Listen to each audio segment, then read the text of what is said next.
Chapter 1. In the 63rd year of Dawei's Qing Yuan, in the third month of spring, the rain was drizzling. The new greenery in the city was shrouded in a layer of mist, soaking the land. The roof tiles of the Su family's residence in the capital were washed by the rain, revealing a layer of uniform luster. These were half-moon tiles shipped from Yunzhou. It was said that when moonlight shone on the roof, it would look like fireflies perched on the roof. The firing process of these tiles was complicated, and the price was not simple either. A full roof tile would cost an ordinary family dozens of years of hard work. However, the Su family in the capital had a silk business all over the country, so a roof tile was at most a drop in the bucket.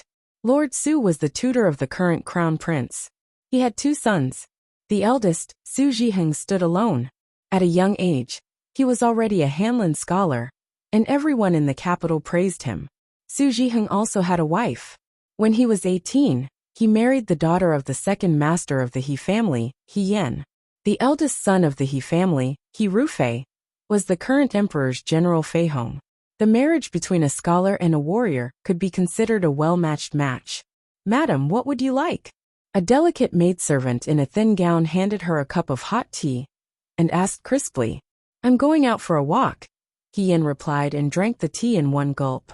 "But it's raining outside." "It's fine, I'll hold an umbrella." The maidservant looked at the young woman in front of her. The Su family was a scholarly family, and the women were all dressed elegantly. Young Mistress Su was the same. However, the green feather satin robe on her made her look petty and out of place. In fact, Grandmother Su was very good-looking. Her facial features were distinct and heroic, and her eyes were like a cleansed lake, clear and distant. Unfortunately, she was blind. Grandmother Su was not born blind. 3 months after marrying into the Su family, she suddenly contracted a strange illness. She had a high fever for 2 days and 2 nights, and when she woke up, she could no longer see. The Su family invited many divine doctors, but they were still helpless. After that, Grandmother Su did not go out often. It was inconvenient for a blind person to go out. He Yan walked to the pavilion by the pond in the courtyard. After marrying into the Su family for a year, she went blind after 3 months. In the remaining 9 months, she learned to live without her eyes and adapted very well. Occasionally, she would miss the days when she could see. For example, right now, she could hear the sound of rainwater falling into the pond and feel the red carps fighting for food in the pond, but she couldn't see anything. An unseen spring was a good spring, just like an unseen person. Perhaps she had gone blind too early, so she couldn't even remember Su Zhiheng's current appearance. The only thing she could remember was when she saw Su Zhiheng, when she was 14 years old. The young man in green stretched out his hand to her with a warm smile. The current Su Zhiheng would not stretch out his hand to her. Although He Yan treated her gently and politely, there was a layer of something between them. He Yan could feel it, but she wouldn't say it. When she was young, she had spent many years in the military. She had learned to deal with men as a man, but she didn't know how to be a woman. Therefore, she could only watch Su Zhiheng and his concubine mother, Madam He, being gentle and affectionate. She felt sad and tired. She simply couldn't see it anymore. Even these heart-wrenching scenes were saved, so she had a lot of leisure time. She sat quietly in the pavilion. Suddenly, she remembered the years when she was young and the days when she followed the army. It was also a spring day like this. The rain was drizzling. She sat in the middle of the soldiers and drank a bowl of strong wine with a smile. She felt her whole body heat up. This heat engulfed her body in a flash. He Yan supported herself on the railing. Waves of sweetness gushed out from her throat. With a pu sound, she spat out a mouthful of blood. Someone's footsteps slowly approached. He Yan asked, "Shall I?" There was no answer. The footsteps stopped. He Yan frowned slightly. "Madam He." A moment later, a woman's voice sounded. "Madam has good hearing." A strange feeling rose in her chest. Her many years of intuition made her subconsciously take a defensive posture. Madam He had always been gentle and careful. She didn't say many words to her in the fu. Suddenly, she came and spoke in such a proud tone. He Yan felt uneasy, but she also felt strange. She wasn't a competent mistress. In the fu, she was more like a decoration. She couldn't stop Madam He from seeking favor. A blind person was no threat to Madam He. Madam He didn't need to, and had no reason to deal with her. What's the matter? He Wanru stroked the hairpin in her hair. It was Su Jiheng who gave it to her yesterday. Suddenly, she remembered that the person in front of her couldn't see. She regretfully withdrew her hand and said, Madam, you are pregnant. Ian froze in place. A few days ago, the doctor who looked at your eyes took your pulse. You are pregnant. Ian didn't know what to do, but a trace of joy appeared. She was about to speak when she heard Madam He sigh again. What a pity. What a pity. Ian's smile disappeared. She asked, What's a pity? It's a pity that this child can't be kept. Ian said sternly, Madam He, how dare you? Her long, shapely eyebrows were raised, and her gaze was like a knife. Although she was blind, her expression was frightening. He Wanru's hair stood on end. But after a moment, she steadied her mind and said, I'm not the only one who said this, General He. Ian's scalp went numb when she heard the words General He. She asked, What do you know? I know everything that I should know. I also know everything that I shouldn't know. General He, with such a big secret, how can the He family and Su family dare to tolerate you? Ian couldn't speak. Before the He family had a general like General Feihong. They were like all the noble families in Dawei. They were even on the verge of decline. 19 years ago, the He family's sisters-in-law gave birth at the same time. The He family's eldest young mistress gave birth to He Rufei, and the He family's second young mistress gave birth to He Yen. He Rufei should have the title of nobility, but He Rufei was born with a weak body. The doctor said that he wouldn't live past the age of 3. He Rufei died, and the title of nobility was taken away from the He family. The entire family was left with nothing. The He family discussed it and made a bold decision. He Yen replaced He Rufei. He Rufei lied that he was He Yen. He was born with a weak body and was sent to the temple to recuperate. He Yen grew up with He Rufei's identity. Although she was born in the second branch, she grew up in the first branch. Since she was young, she thought of herself as a boy and liked to practice martial arts.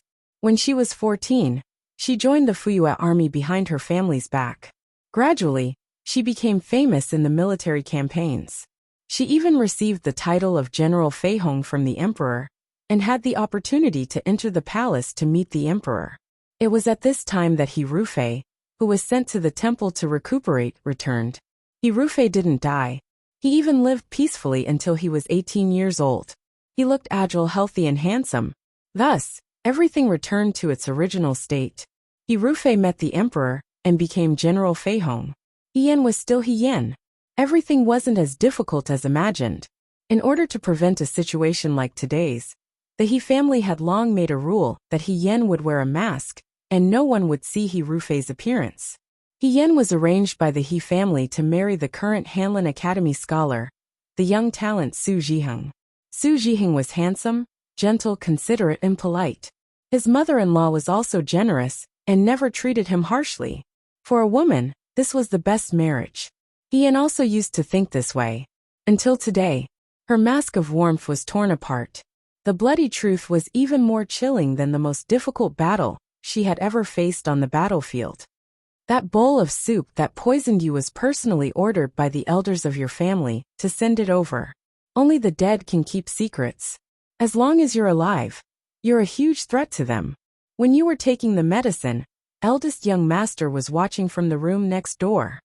If you died, the He family and the Su family would only be relieved. You only have yourself to blame. He Yen laughed loudly. Blame her? Blame her for what? Blame her for taking He Rufei's identity for the benefit of her family. Blame her for being obsessed with martial arts and learning to join the army? Should she be blamed for drinking blood on the battlefield and killing the enemy to the bitter end? Or blame her for kissing His Majesty and being bestowed the title of General Feihong and letting He Rufei receive her meritorious service? Blame her. Blame her for being a woman. Because she was a woman, she couldn't use her own name to make achievements openly. Because she was a woman, she deserved to pave the way for the He family and the men of the He family. In the end, she overestimated the He family's humanity and underestimated the He family's selfishness. And Su Jiheng, she should have been blind a long time ago to think that he was good. What are you laughing at? Iwanru frowned and asked. I'm laughing at you. Ian looked in her direction and said word by word. I'm laughing at how ridiculous you are. I died because of a secret. Do you think you can still live after knowing this secret? Iwanru sneered. You're about to die and you're still so stubborn. Guards quickly appeared and surrounded Hien. Kill her. Willow branches could be used as weapons. They were soft and tough, just like a woman's hand. They were clearly light branches with new shoots on them. They were like a sword embroidered with flowers, and could brush away the opponent's sword. Iwanru had also heard of General Feihong's name. She knew that the woman was brave and good at fighting, and didn't seem like an ordinary girl. But only when she saw it with her own eyes did she know that the rumors were true. Hien was already blind, but she could still fight against 10. She kicked away the guards in front of her, as if she wanted to break through the encirclement in this gloomy house and ride her horseback. No one could stop her.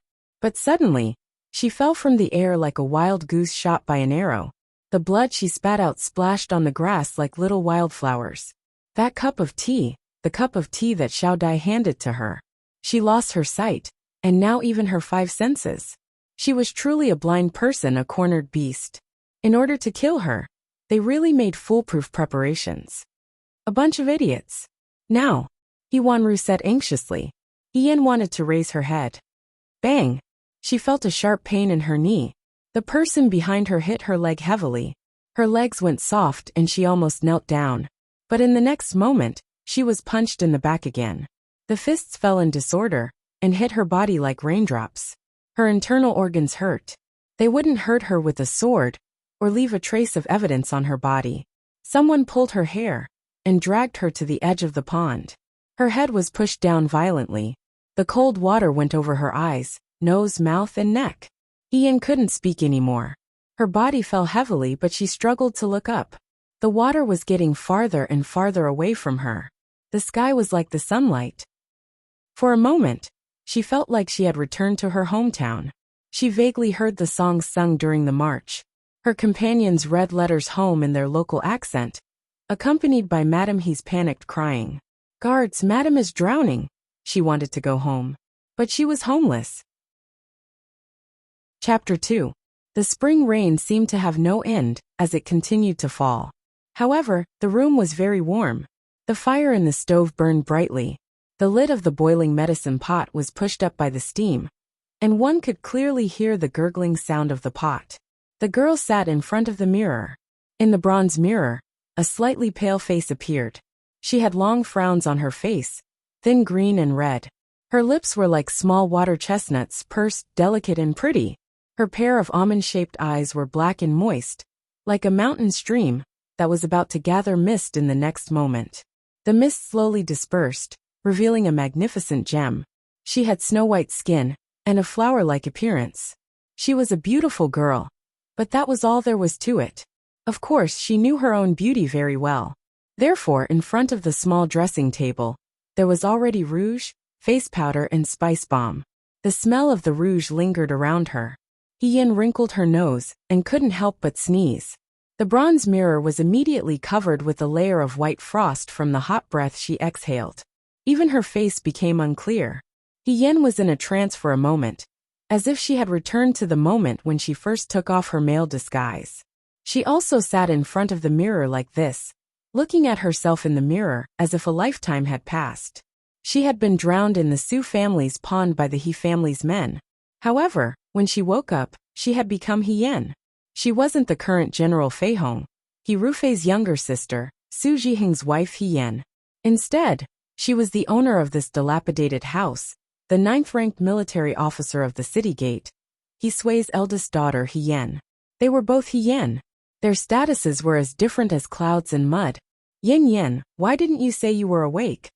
Accompanied by a voice from outside, the door curtain was lifted, and a figure swept in with a cold wind. It was a middle-aged man with sideburns. He had a square face, dark skin, and a tall figure. He looked like a clumsy but strong bear. His smile carried a trace of cautiousness. Seeing that there was no one in the room, he shouted loudly, "Qingmei, where's Qingmei?" "Qingmei went to pick medicinal herbs," Hien said softly. The man scratched his head and said, Oh, then Daddy will pour it for you. The white porcelain bowl was not even as big as the man's palm. He knew this, so he poured the medicine very carefully. The room was immediately filled with the bitter fragrance of the herbs. Ian looked at the plum blossoms on the side of the medicine bowl and shifted his gaze to the man's face. This was Hyan's father, the captain of the city gate He Sui. The word father was unfamiliar to Hyan. Her biological father should be the second master of the He family, He Yuanliang. However, because she had taken on the identity of He Rufei, she could only call He Yuanliang's second uncle. Her adoptive father He Yuansheng was actually her uncle. The relationship between her adoptive father and her wasn't very close. When she first proposed to learn martial arts, their relationship had dropped to the freezing point. It was only after she earned merits and received the emperor's commendation that she became enthusiastic. In the past few years, although the first branch didn't deprive her of food and drink, they didn't really understand what she was thinking. When Hyan was young, she thought it was because he wasn't her biological father. However, her biological father, He Yuanliang, also treated her indifferently. It was probably because a daughter that was given away was like water that was spilled.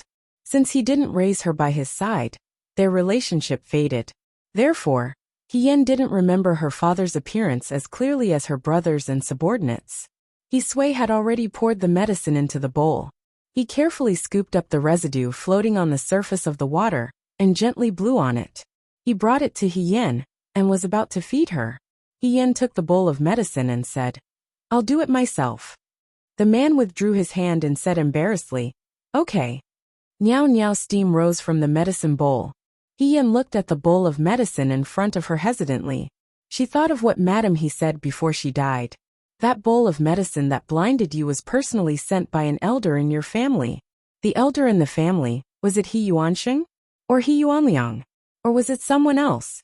Su Jiheng knew about it. What about the others? She thought of the day she drowned, and the cup of hot tea that Xiao Dai gave her. Who knew if the things sent by others had ulterior motives? He Sui saw that she didn't drink it, and thought that she thought the medicine was too bitter. He smiled and coaxed her. "Yin Yin, don't be afraid. It's not bitter. You'll be fine after drinking the medicine." Yin didn't hesitate anymore. Before He Sui could continue speaking, she put her lips to the bowl and poured the medicine into her mouth.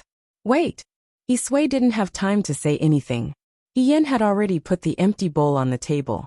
He spat out the remaining words in his mouth. "It's hot." "It's not hot." Yin answered. He Sui didn't know what to say for a while. He stammered a few times and whispered, "Then you should rest well in the room. Don't run around. Father will go to the martial arts field first." He took the empty bowl away. Yin was left alone in the room. She was slightly relieved. After all, she wasn't used to communicating with people so intimately, especially as a woman. Moreover, she was a young girl who was pampered and raised in the palm of his hand. His servant Qingmei hadn't come back yet. He Sui didn't have a lot of money every month. The captain of the gate guards was just a military officer with no real power. He didn't have much money. The people in this room relied on He Sui's money to support themselves. He could only afford to hire one servant. The rest of the money probably became the rouge and face powder that Miss He piled up on the table. Ian stood up and walked to the door. This body was soft like white jade, fragrant and tender. It was completely unfamiliar to her. Without strength, she couldn't protect herself. If there was something special about this body, it would be a pair of clean and bright eyes. It could let her see the light of the world that she hadn't seen for a long time. Dong! There was the sound of something heavy falling behind her. Ian turned around and saw a young man standing in front of her. He was removing the firewood that was tied to his shoulders. The young man was young, about the same age as Hien. He wore a green waistline shirt and pants of the same color. There was a white cloth tied around his legs to make it easier for him to work. His skin was slightly dark. His eyebrows and eyes were similar to Hian's. He was delicate and handsome, but his chin was slightly narrower. He looked determined and stubborn. This was Lady He's younger brother, He Sui's youngest son, He Yinsheng. He Yin had been lying in bed for the past few days.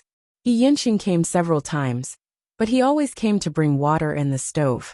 He didn't say a word to He Yin, The relationship between the brother and sister didn't seem to be very good. But He Yan looked at He Yunqing's rough and ill-fitting clothes, and then looked at her own little green satin dress. She slightly understood but was also surprised. In the He family, the women paved the way for the men. The men were the sky and the earth, as if they were the center of the world. However, in this family it was different. It seemed that this biological youngest son was picked up. The He family only cared about Lady He's food and clothes. Why was this? He Yan stood in front of He Yunqing and didn't move a step. He Yunqing piled the firewood under the eaves and began to chop the firewood. This family was really poor. The only servant was a maid, and the biological son did the work of a manservant. In front of He Yan was the pile of firewood. He Yunqing chopped it twice and slightly frowned. "Excuse me, you are blocking my way." He didn't even call her sister. He Yan didn't move at all. He didn't move aside, nor did he taunt him with his usual sarcastic remarks. He Yunqing couldn't help but raise his head and meet He Yan's serious eyes. He Yan said, "You can't chop the firewood like this." Chapter 3. He Yunqing furrowed his brows and asked, "What did you say?" He Yan didn't move and repeated seriously, "I said, you can't chop the firewood like this." The youth became impatient. "He Yan, if you're sick then go back to your room. Don't look for trouble here. If you chop like this, you won't be able to finish even when the sky turns dark." He Yan didn't move an inch. He Yunqing seemed to suddenly become angry. The axe slipped out of his hand and heavily hit the bluestone floor, making a loud noise. He took a step forward and angrily said, "If you didn't spend money because of your illness, Father wouldn't have sent the manservant away.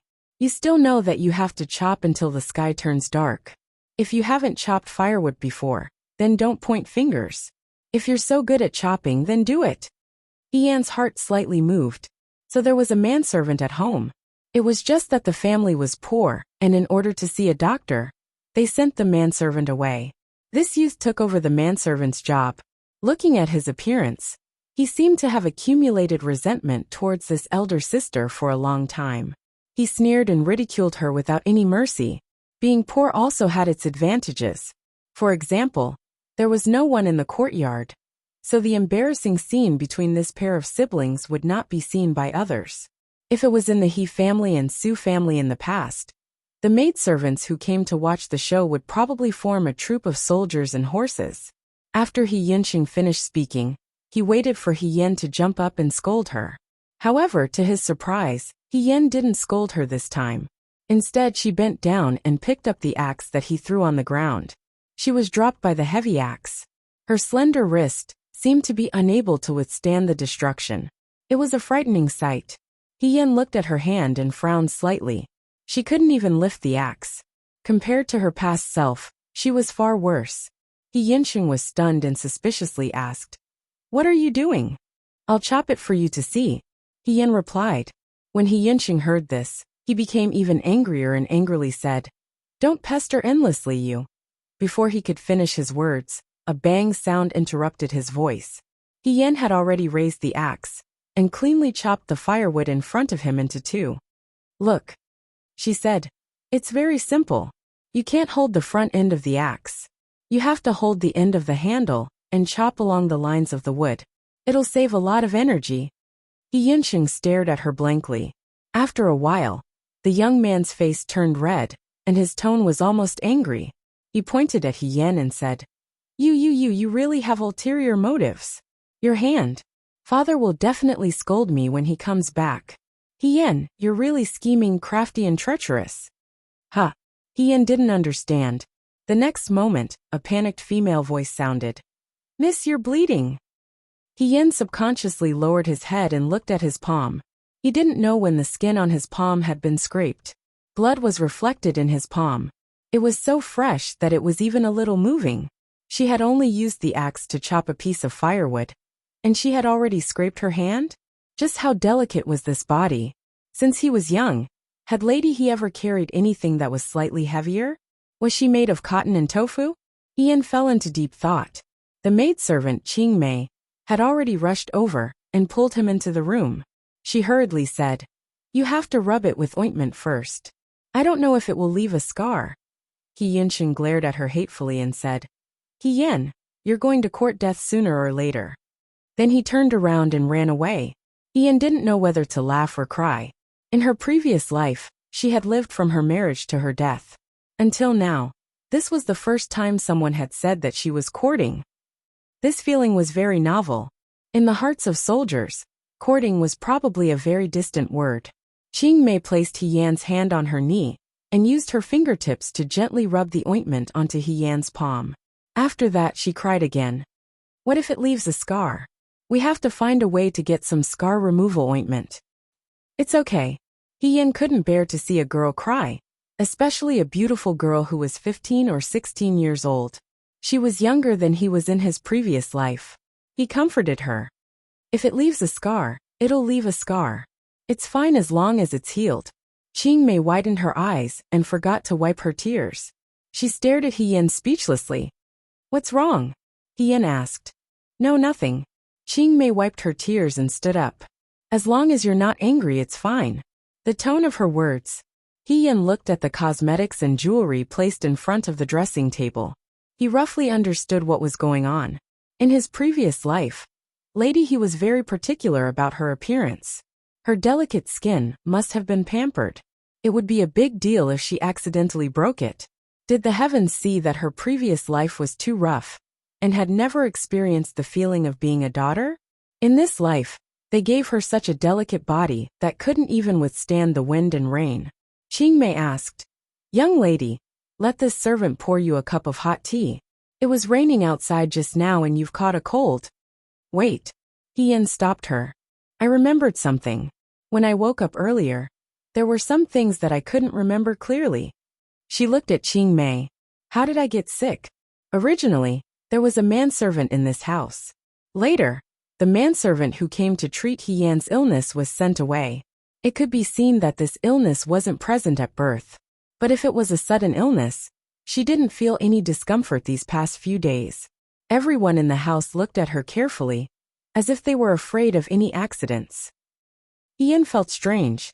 Qing Mei heard this and turned pale with fright. She grabbed He Yan's hand and almost cried again.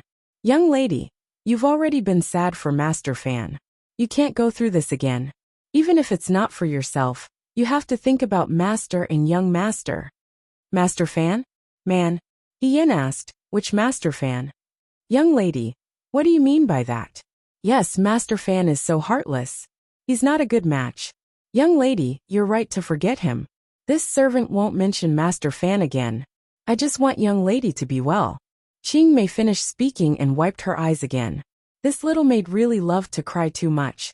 Even the new recruits under her tent didn't cry so much on their first time on the battlefield. She hadn't asked much, but her lapel was already wet. If this continued, in less than the time it took to burn a stick of incense, the water would flood Jinshan Mountain. Fine, He Yan said helplessly. Then let's not talk about it. Go and change your clothes. Your clothes are wet. Qing Mei stared at He Yan with wide eyes. She saw that He Yan was calm and didn't look like he was about to collapse. She hesitated for a moment and said, Then this servant will go and change. Young lady, please wait for this servant. This servant will be right back. Then she walked away, looking back every few steps. The house became quiet again. He Yan stretched out his hand and opened his palm. Qing Mei's ointment was still in her hand. She looked at her delicate hand, lost in thought. Women were naturally weaker than men.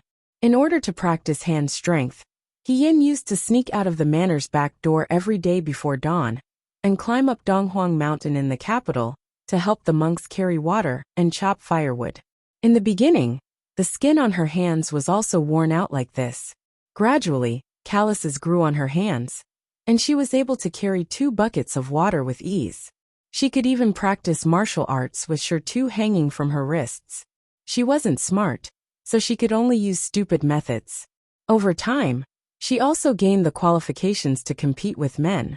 But now, everything was back to square one. Not to mention taking away what originally belonged to her. Her weak body couldn't bear the brunt of the thorny road she had to walk in the future. Then let's practice, He Yan said to herself. Just like before. Perhaps this was a test given to her by heaven as the price for her rebirth. But there was nothing to be afraid of.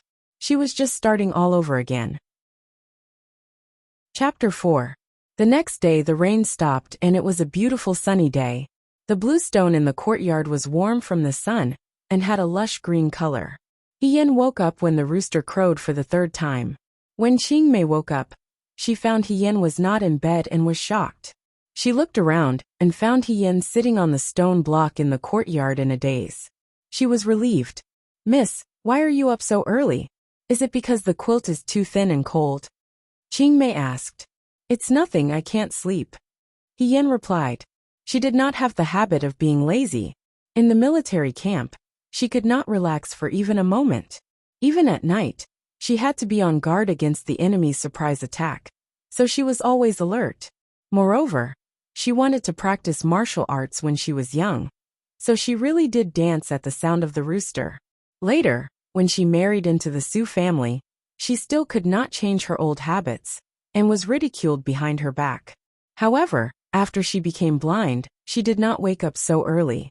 There was no difference between day and night to her. She still woke up when the rooster crowed, but she would wait until everyone in the courtyard had woken up before she followed. She wanted to make herself feel less out of place. "Where is father?" she asked. "Master has already gone to the military field. Young master has also just woken up. Miss, change your clothes and come eat," Qingmei said and trotted to the kitchen. There was only one servant in the house, but there was a lot of work. There were always times when there was not enough manpower. When Hien arrived at the hall, Hiyunxing had already sat down at the table and started eating. The young man was the same as yesterday. He was dressed like a peddler and was very careless. When he saw Hien, he only took a glance and then looked away. He picked up the bowl and drank the porridge. The meal was simple porridge and side dishes. With the He family's financial situation, they could not afford to eat any exquisite dishes. Even so, there was a plate of desserts on the table. They did not look very exquisite, and the aroma was coarse. He Sui specially prepared them for his daughter. Hien also picked up the bowl and drank the porridge. She drank it very quickly. Qingmei and Hiyunxing were slightly surprised. In the past, Hien was picky and refused to eat properly. In the end, he would reluctantly eat a bowl of porridge and only finish it after a long time. After finishing the porridge, she didn't immediately reach for the desserts on the plate. He Sui prepared them for her. Qingmei wouldn't eat them, let alone Hiyunxing. Hiyunxing put the bowl on the table and stood up. Hien looked up and asked, "Where are you going?" Hiyunxing frowned. "What?" Just as he was about to speak impatiently, his gaze suddenly caught a glimpse of the mark on Hien's palm. His tone paused. He thought that Hien would complain to He Sui when she returned home yesterday. Who knew that everything was calm this morning? It seemed that Hien did not go to Sao Discord. He Sui still did not know that Hien was injured. The young man's tone softened a little. "I'm going up the mountain to chop firewood." In Hiyunxing's mind, Hien, who heard this sentence, should leave with no interest and go back to her room to fiddle with her rouge and face powder. Then she should dress up and go out for a walk. Who knew that Hien's eyes lit up and said excitedly, "Really? I'll go too." Before Hiyunxing could speak, Qingmei spoke first. "Miss, what are you going to do? It rained on the mountain, and the road is not easy to walk on. There's mud everywhere. What if you fall?" That's right. It was rare that there was a normal person in the room. Hiyunxing immediately added, "Don't look for trouble." Both of them thought that Hien was just being impulsive. Hien turned to Qingmei and said, "Father is at the martial arts field during the day, and only comes home at night. Qingmei, you have so much work to do. You can't follow me all the time." Hiyunxing. She called Hiyunxing by his name, which made Hiyunxing quiver. "If you don't take me, I'll go by myself." "Hey," Hiyunxing said angrily. "Is there a third person in this room who can control me?" she asked calmly. Hiyunxing was speechless. No one in this room could control Hien's temper, let alone a third person. Because of He Sui's pampering, Hien did not listen to anyone. Oh, except for that young master fan. "If you want to go, then go with me," the young man said angrily. "But if you fall on the way and cry and want to go home, I won't send you back." Hien shrugged. Hiyunxing left angrily. He could not understand why Hien had become so annoying after being sick. Hien used to have a pretentious temper. But now Hien had a trace of rashness, which made her even more difficult to deal with. She really was He Yunqing's enemy. Long Huan Peak's mountain path was rugged, and the terrain was dangerous. Most of the people who came here were poor people who chopped firewood and gathered herbs. Unknown wildflowers grew on the side of the road, which were reflected in the grass. It was very beautiful, but after all, it was not a place to go for a walk and admire the flowers. The shirt under his feet was stuck to the cliff. Looking down, it made his legs tremble. He Yunqing had walked this path countless times, and knew that it was not easy to climb up the mountain. He waited to hear Hien's complaints and cries, but from beginning to end, Hien did not make a sound. He Yunqing could not help but turn his head.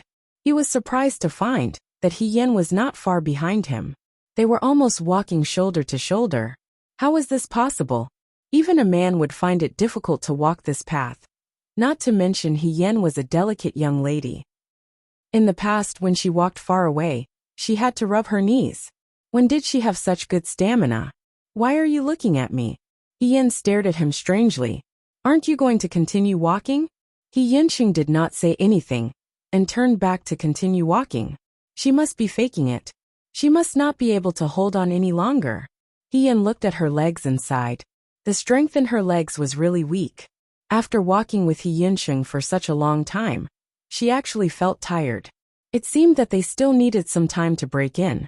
It's fine here. He Yunqing stopped and took the axe from his waist. There were a lot of miscellaneous trees here. He Yunqing chose small trees, which were more convenient to chop. He pointed to Shirtu next to Hien. You can sit here for a while.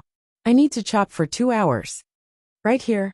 Hien nodded and took down the cloth bag she was carrying. He Yunqing stared blankly as she took out an axe from her cloth bag. You, what are you doing? He Yunqing's mind went blank, and he could not speak clearly. He thought that Hien's cloth bag contained a water bottle. Who knew that she had an axe in her bag? She carried an axe on her back and walked such a long distance. Moreover, she was not left behind by him. He Yunqing suspected that he was dreaming. What happened next made He Yunqing even more certain that he was dreaming. He saw his delicate older sister, Hien, who usually felt that a teacup was too heavy for her, pick up the axe in front of her without hesitation. With one chop, she chopped down a bunch of branches. Her movements were so nimble that it was as if she had done it 1,000 times. She said, "Let me help you. It'll be quick." Chapter 5. He Yunqing always felt that his dream was a little too long. His sister followed him up the mountain early in the morning and chopped some firewood. Finally, she took out some snacks from her cloth bag and gave him one. He Yunqing wanted to refuse, but the sweet and greasy aroma filled the tip of his nose. Hien had already lowered his head to bite into his own share. Unexpectedly, He Yunqing reached out and took it. He took a bite. The sweet taste was unfamiliar to him. He Sui was very biased. She gave all the delicious food to Hien, but Hien was not a person who liked to share. Hien saw that he ate very slowly, so she stuffed the rest of the snacks into his hands and said, "You can have the rest. I'm full." He Yunqing did not know what to do. He and his sister were the only 2 people in the He family. He Sui was just an armed escort who came to the capital to deliver goods. On the way, he happened to be robbed by mountain bandits. He saved the young miss of the capital's scholar's mansion and married happily. The scholar's family only had one young miss. He Sui did not have any parents, so he voluntarily became the son-in-law of the family. Although he was the son-in-law of the family, his son and daughter still followed their husband's surname. Later, the scholar and his wife died one after another. Madam He was depressed all day. When He Yunqing was 3 years old, Madam He passed away. The 3 of them depended on each other for survival. He Sui and his wife were deeply in love. Hien looked very much like Madam He. Probably because of this, He Sui loved Hien very much. Although the He family was not rich, He Sui always tried her best to satisfy Hien's needs. Over time, Hien also became an annoying person. At least, He Yunqing could not love this sister of his. But since she fell ill, many of her actions had become unimaginable. He Yunqing didn't know how to face her.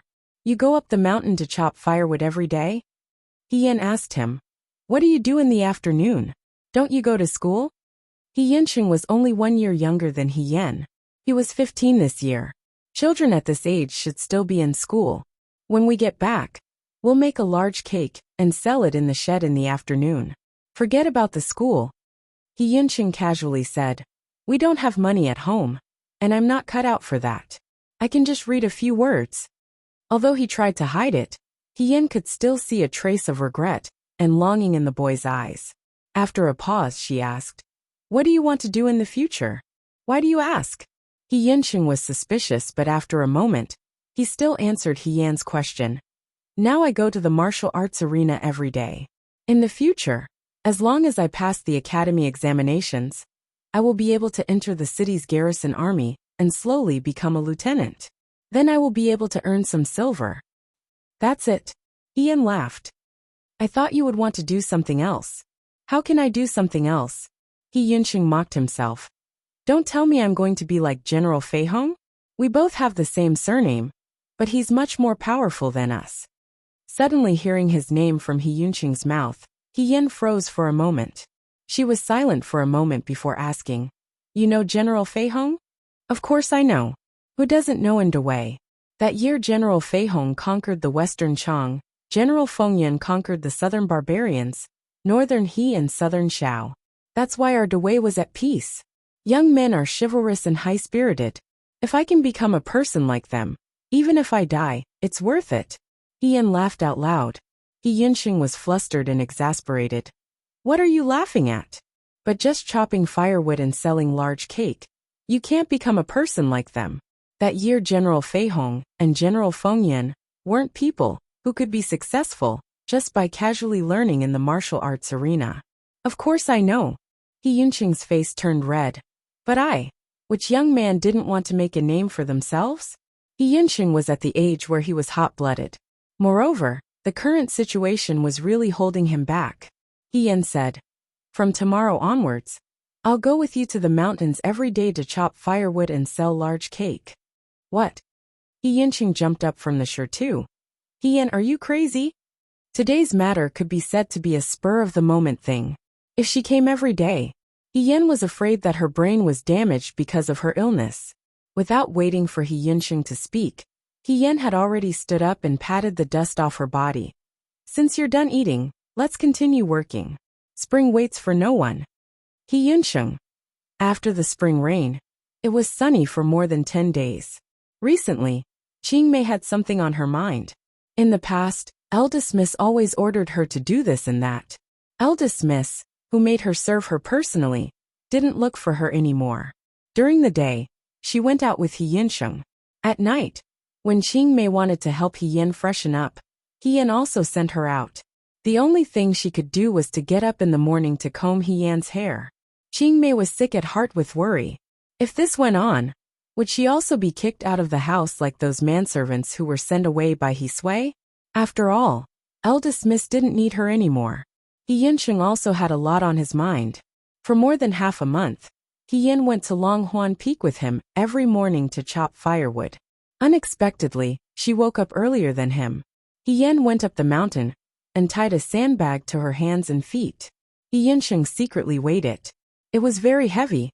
He Yin carried such a thing every day and went up the mountain with him to chop firewood. She didn't complain at all. It was as if she didn't know what tiredness was. However, He Yinsheng saw that the delicate skin of her palms had been abraded many times. She simply wrapped a cloth around her hands. The benefits of doing this were obvious. After half a month, He Yin walked faster than him and chopped more firewood than him. He Yinsheng wondered if the sandbag was really so magical. Should he secretly tie 2 sandbags? 2 people chopping firewood was faster than 1 person chopping firewood.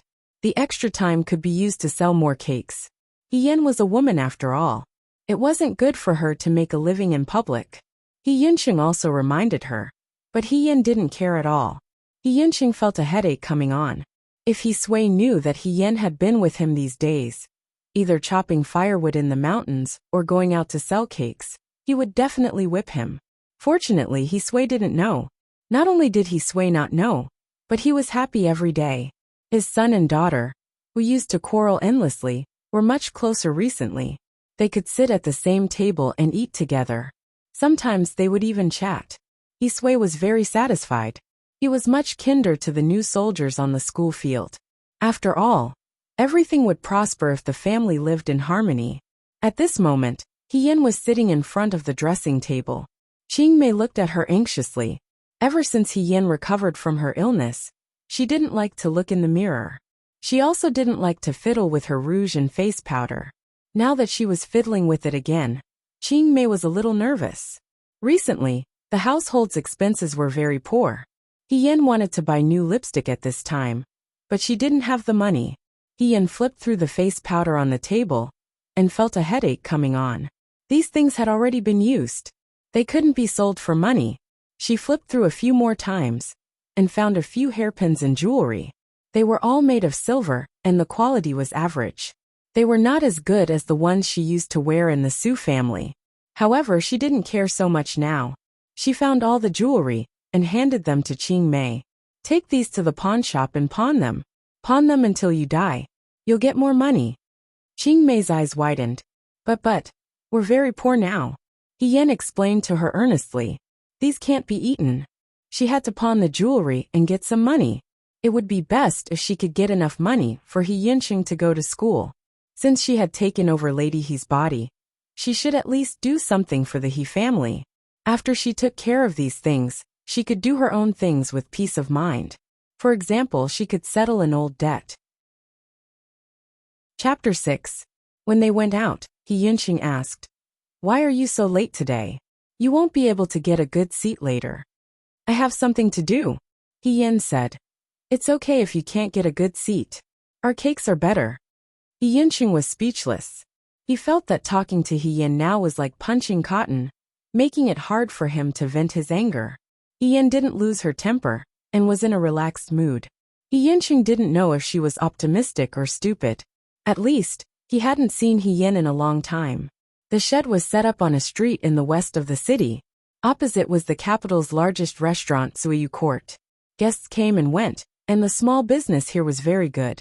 But the shed was only so big, so they had to go there early to get a good seat. Yinqing took out the big cake from the steamer. Denai cake was a kind of pastry. It was made of peeled and pitted raw plums, blanched with white plum and licorice soup, and then filled with honey, pine nuts, olive kernels, walnut kernels, and melon kernels.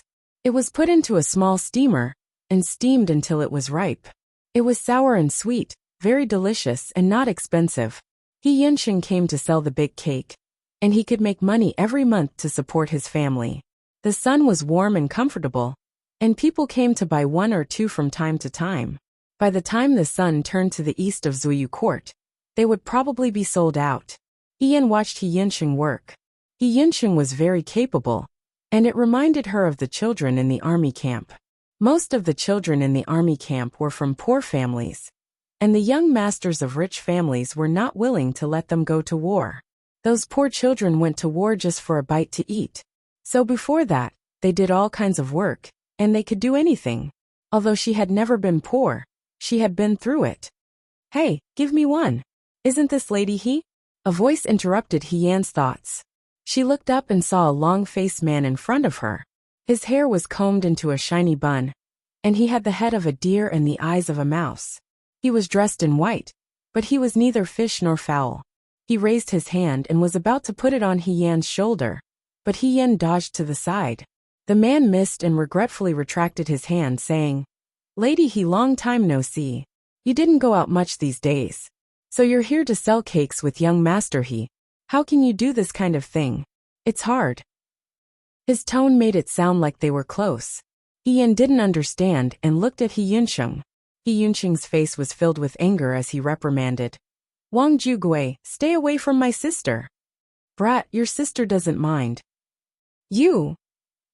"Well, I bought some rouge a few days ago and wanted to give it to you. Since I happened to meet you today, I want to give it to you. I wonder if you would do me the honor of going to the Sisui River with me?" Yin wanted to laugh at a person who looked like a beggar trying to act like an elegant young master.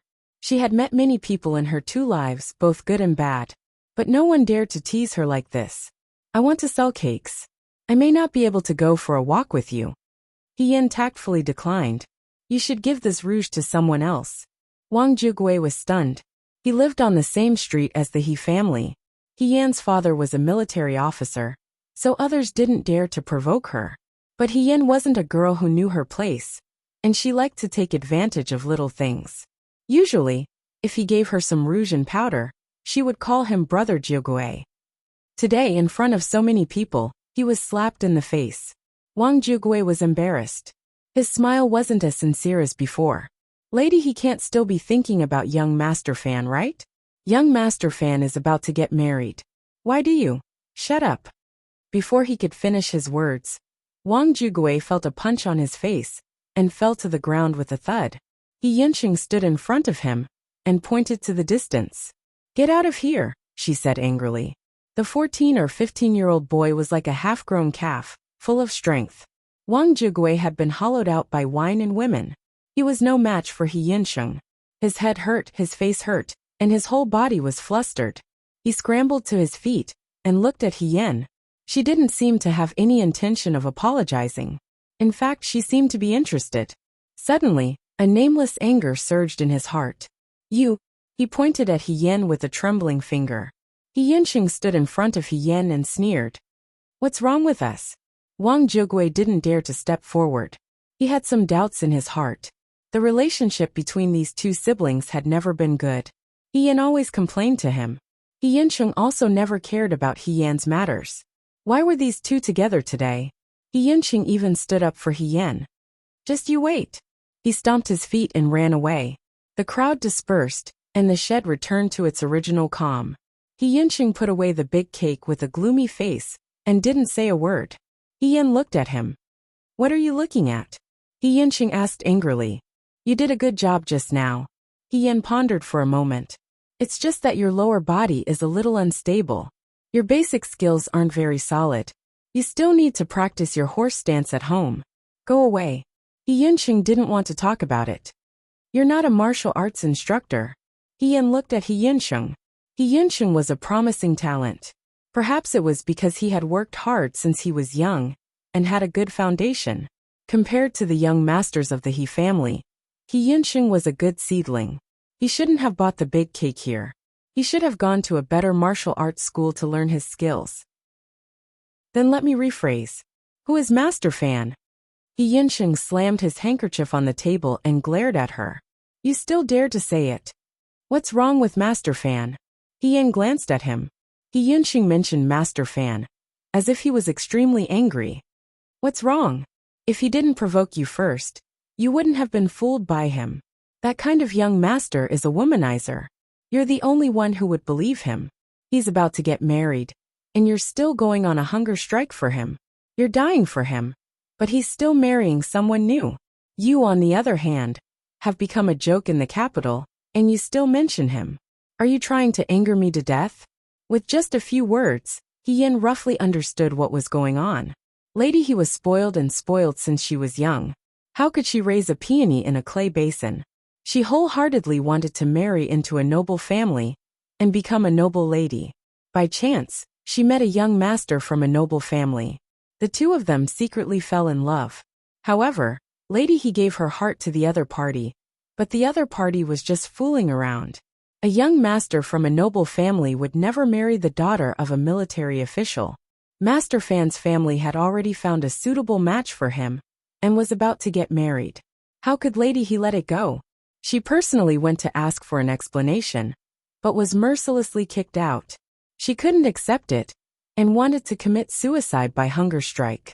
Just as she was about to die, He Yin woke up and replaced Lady He. It was no wonder that after He Yin woke up, everyone in the He family treated her with caution. They were afraid that she would accidentally commit suicide again. He Yinxing was still talking endlessly, scolding He Yin for not being clear-headed. He didn't know that his real sister had long passed away. He Yin wrung her hands in her heart. Lady he shouldn't have ruined her life for a liar. Life was very precious. It was a waste to give it to someone who wasn't worth it.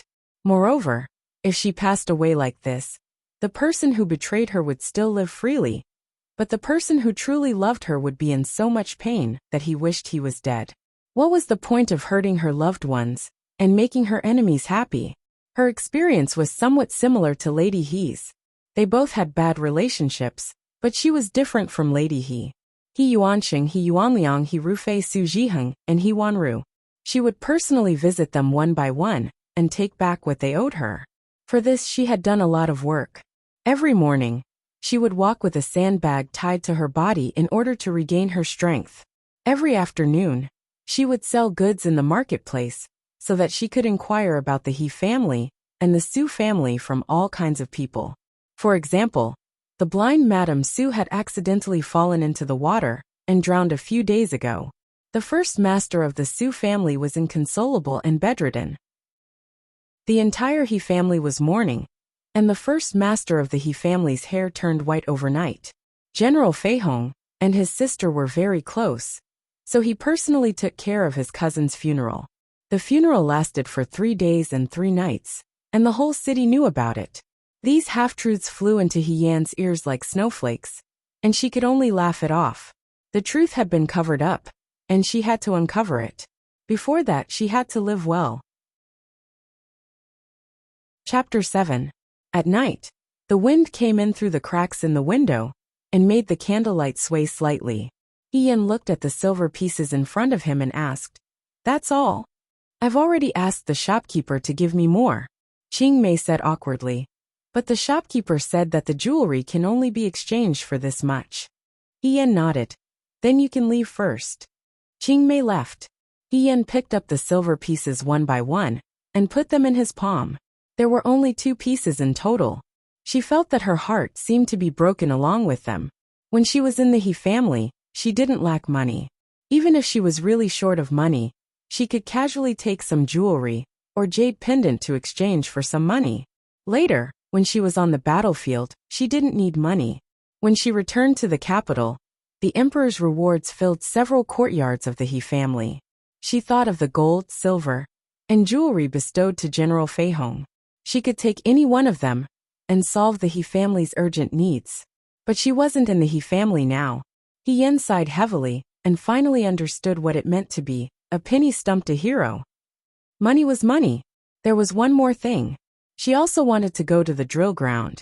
Going up the mountain to chop firewood every day could certainly strengthen her body, but it only increased her physical strength. If she wanted to recover her strength, the fastest way was to go to the drill ground and fight with others, shooting arrows and riding horses. But she didn't know if He Sui, who loved his daughter very much, would agree. She blew out the candle and went to bed. No matter what, everything could wait until tomorrow. The next day, after chopping firewood and going down the mountain, He Yunqing had lunch and went to sell cakes. He Yan looked at his big basket full of cakes and asked, "You made so many cakes. Can you sell them all? The weather is hot. There are a lot of people coming to buy cakes," He Yunqing said. "After a few days, it's time to sell other cakes." He Yunqing was really worried about this family. He was very clear about these business matters. He Yan was in awe and patted his shoulder. "Then let's go." He Yunqing's body stiffened. He Yan's action was really very manly. When they arrived at the shack, there weren't many peddlers because they had arrived early. The 2 of them found a good spot near the street. He took out the big cake. It was the beginning of April. When the sun came out in the afternoon, it felt like summer. The large cake was sweet and sour, and also had the fragrance of plums. It was the perfect time to buy it as a snack. As He Yunqing expected, business was good. He Yunqing picked up the cakes, and He Yan collected the money. While the 2 of them were busy, they suddenly saw a group of people aggressively rushing towards their position. The leader was Wang Jiugui from yesterday. Pa! Wang Jiugui slammed both of his hands on the table. The surrounding people hurriedly retreated, unwilling to be implicated in this disaster. He Yunqing was fearless and said angrily, "What are you doing? What are you doing?" Wang Jiugui coldly snorted. "You hit me yesterday. Do you think I can just let it go?" He Yunqing rolled up his sleeves and said coldly, "You want to fight? I'll accompany you." "Good boy, you have guts." Wang Jiugui took a step back, and the minions behind him surrounded He Yunqing. "Young man, I advise you not to be too arrogant. He Yinsheng was unmoved. At this moment He Yin said, "Stop." He Yinsheng and Wang Jigui looked at He Yin together. When Wang Jigui saw He Yin, he laughed again and said, "This boy is not sensible, but he is your younger brother. I still have to give face to Lady He. If Lady He is willing to accompany me for a walk, I will let this matter go. I am a magnanimous person and won't bicker with a child. I think you can't spit out ivory from a dog's mouth." He Yinsheng was furious. "Wait." He Yin grabbed He Yinsheng's hand. He Yinsheng wanted to break free, but no matter how hard he tried, He Yan's hand firmly clamped down on him. He Yinsheng couldn't help but be stunned. When did He Yan's strength become so strong? "If you have something to say, don't say it here. You will scare the people around," He Yin said indifferently. "Let's go over there and talk." She pointed to a small alley in the distance. "No." "Okay." He Yinsheng and Wang Jigui spoke together. He Yinsheng said anxiously, "You are a girl, how can you and them? These people are not good people." Wang Jigui laughed. "It seems that Lady He is sensible. Let's go. I also brought a gift for Lady He today." He Yinsheng still wanted to make trouble. He Yin leaned close to his ear and whispered, "Do you think that I chopped firewood with you in the mountains for nothing? Don't worry, it will be fine. Just for the time it takes to brew a cup of tea." The girl's voice was soft and gentle, with a trace of inexplicable laughter. He Yinsheng couldn't help but be stunned. When he came back to his senses, He Yin had already walked away with Wang Jigui and the others. He Yinsheng wanted to chase after them, but when he thought of what He Yin said to him, he stopped himself. He would trust her this time. The time it takes to brew a cup of tea. If she didn't come back in the time it takes to brew a cup of tea, he would go and find her.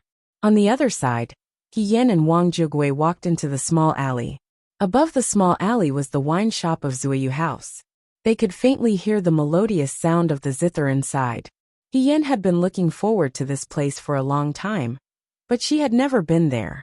Not long after she returned to the capital, He Rufei came back. She was dressed as a girl, so she couldn't enter this kind of place. "Younger sister He." Wang Jigui grinned and leaned forward. "What do you want to talk to me about?" "My younger brother." "You're talking about young master He." Wang Jigui was slightly surprised, but he quickly smiled and waved his hand magnanimously. "I won't lower myself to his level, you know that." He took out a round powder box the color of a duck's egg from his bosom, and touched He Yan's face with his other hand. "I have you in my heart from now on, we are a family." Before Wang Jigui could finish his words, they were replaced by a scream. In Zuiyu House, the zither string trembled slightly because of this scream. A wrong note was plucked, like a scratch on a beautiful jade, abrupt and regretful. Someone asked in confusion, "What's that sound?" A corner of the muslin curtain was lifted by the handle of the fan. The teacup was exquisite, but it was not as slender as the fingers holding the tea. He Yin let go of his hand, and Wang Jigui's arm hung limply, his face full of horror. He Yin smiled faintly, raised his hand, and the box of powder box smashed towards Wang Jigui's head, smashing white foam on his face. "Thank you for your gift, but I don't like this kind of inferior powder. Remember, don't give me this kind of thing in the future." "Slut. Hit him." Wang Jigui wailed, but didn't forget to give the order. When the young girl heard this, it was as if she had heard a joke. Her eyes curved, and her laughter was as clear as a mountain spring. She was really happy. The spring breeze blew up the corner of her skirt. Her black hair, snow-white skin, almond-shaped eyes were bright and benevolent. She was like a dainty young lady walking on the blue road. But the words she said were terrifying. She rubbed her wrist and said with a smile, "You better not regret it." Chapter 8. Wang Jigui felt that he must be dreaming. He pinched his thigh hard and immediately cried out in pain. Ouch! It didn't seem like a dream. But if it wasn't a dream, how could he explain what was happening in front of him? In just a moment, his lackeys were all lying on the ground. The culprit had one foot on the stone steps, and was brushing the dust off her clothes. Feeling Wang Jigui's gaze, she looked over. Her eyes were clear and bright, making Wang Jigui's hair stand. He had never seen He Yin like this. He Yin wasn't like this. He Yin was beautiful, mean, greedy, vain, and liked to take advantage of others. There were countless women like this in Shuo City. Most of them were arrogant, but their lives were thin. The good ones could become concubines in rich families. The bad ones would marry an ordinary person and live a sad life. Sui raised her like a young lady. Hien had never touched any sharp weapons in her life. Her hands were either playing the zither or painting. At least, they weren't used to hit people. But just now, Wang Jugui saw her hands clenched into fists and punched the man beside him to the ground. He still remembered that Hien had just grabbed his arm. Before his body could go numb, he felt pain in his arm and screamed. How were those fingers? They were sharper than an axe. This woman was too scary. What kind of medicine did she eat? She became so strong overnight. She could defeat more than 10 people by herself? Wang Jugui wanted to cry. He hadn't thought about how to beg for mercy when he saw the girl walking towards him. "Grandaunt, please spare me." His rationality disappeared at this moment. Wang Jugui blurted out, "I didn't recognize Mount Tai. Please be magnanimous and let me go. Don't give me this kind of gift in the future." Hien said gently, "I don't like it." Okay. Wang Jugui said okay several times. Afraid that Hien didn't believe him, he added, "Tell me what you like. I'll buy it for you. Is that okay?" "That won't be necessary. I won't accept a reward if it's not deserved." Hien laughed. "We're all neighbors, don't make such jokes in the future." Yes. Wang Jugui was moved to tears. "But I have something to ask you," she said. A moment later, Hien left a mess on the ground and left in a relaxed manner, leaving behind groans and groans. She walked briskly and did not know that after she left, on a certain floor of the drunken Jade Tower, someone released the hand holding the fan, and the gauze curtain covered the mess downstairs. When did the women in the capital become so fierce and fierce? This was a brisk voice that was filled with laughter and ridicule. Could this be the reason why Uncle is still unwilling to get married? His words were not answered. The man continued, "Uncle, why don't we ask around and find out which family that young lady was from?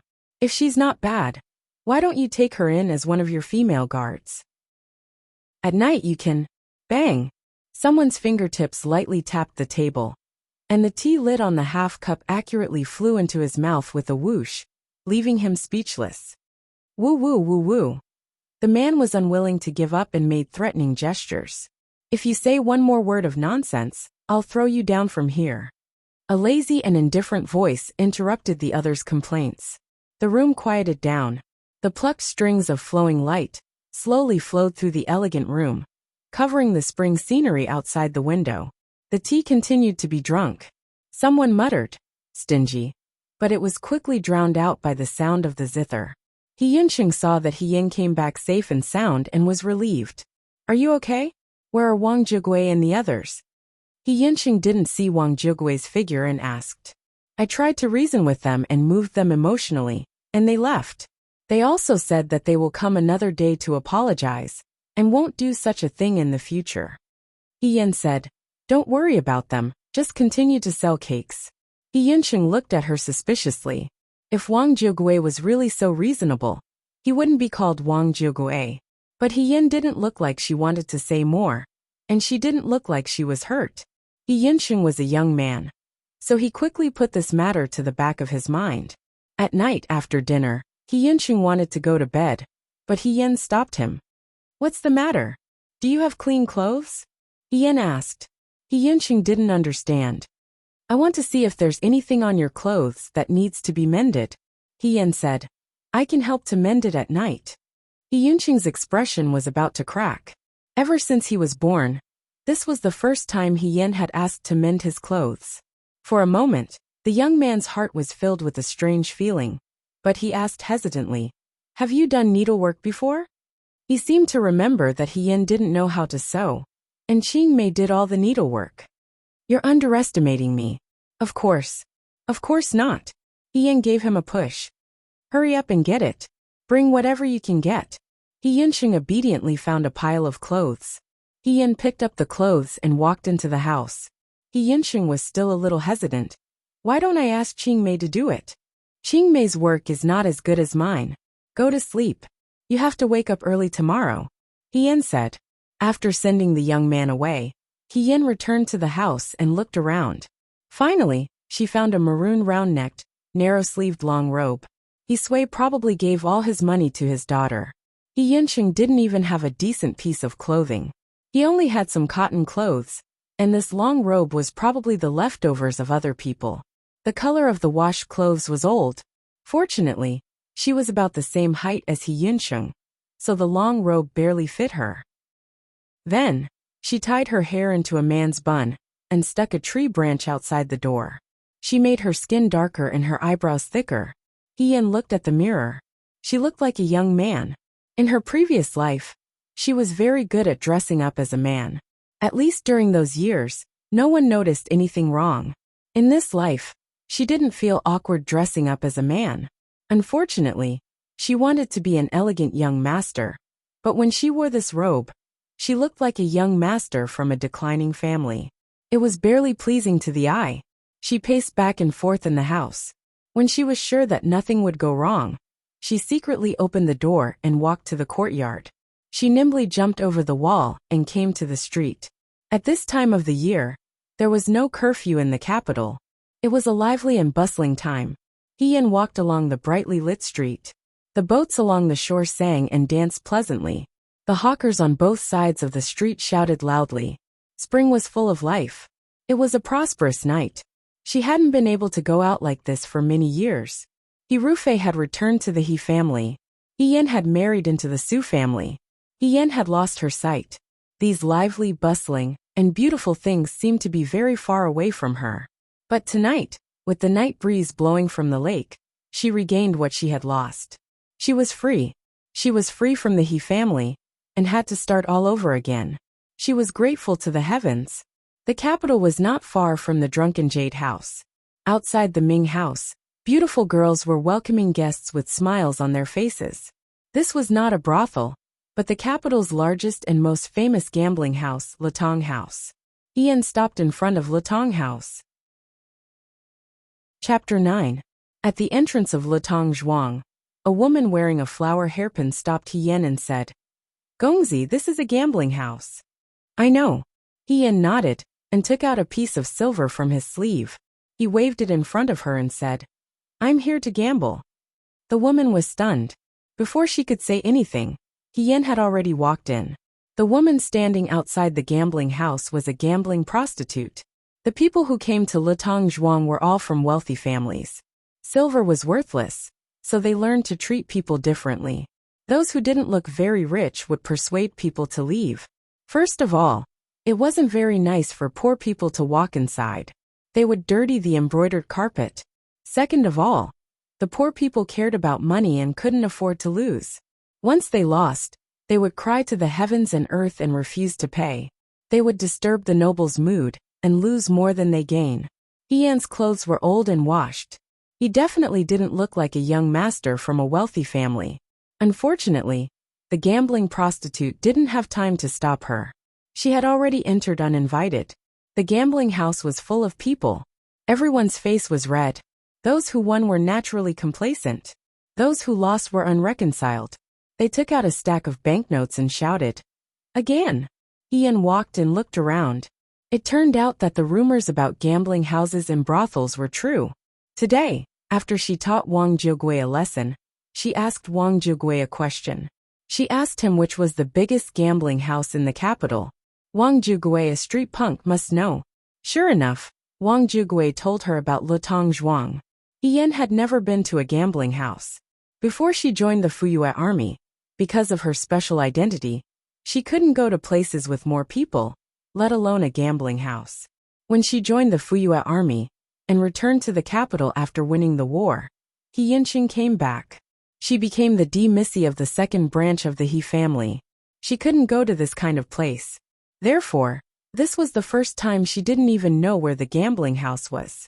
Lutong Zhuang, on the other hand, had everything. Pai Gao Danqi, Chinese chess, grass fighting, cockfighting. She was dazzled by the sight. While she was amazed, she also felt that it was a pity that she did not know how to do any of these. Some people were guessing the dice. They put the dice in a bowl and guessed the number. This was the simplest game, and it also attracted the most people.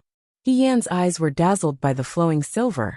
The corners of He Yan's mouth finally broke into a smile. The He family was really too poor. But He Yunxing still had to attend a school or martial arts school. Pawn jewelry couldn't be exchanged for much money, and it was still far from being enough to buy a bundle. Even if he wanted to make a big cake and sell it, it would take a long time to save up. After thinking about it, He Yan could only think of going to the gambling house.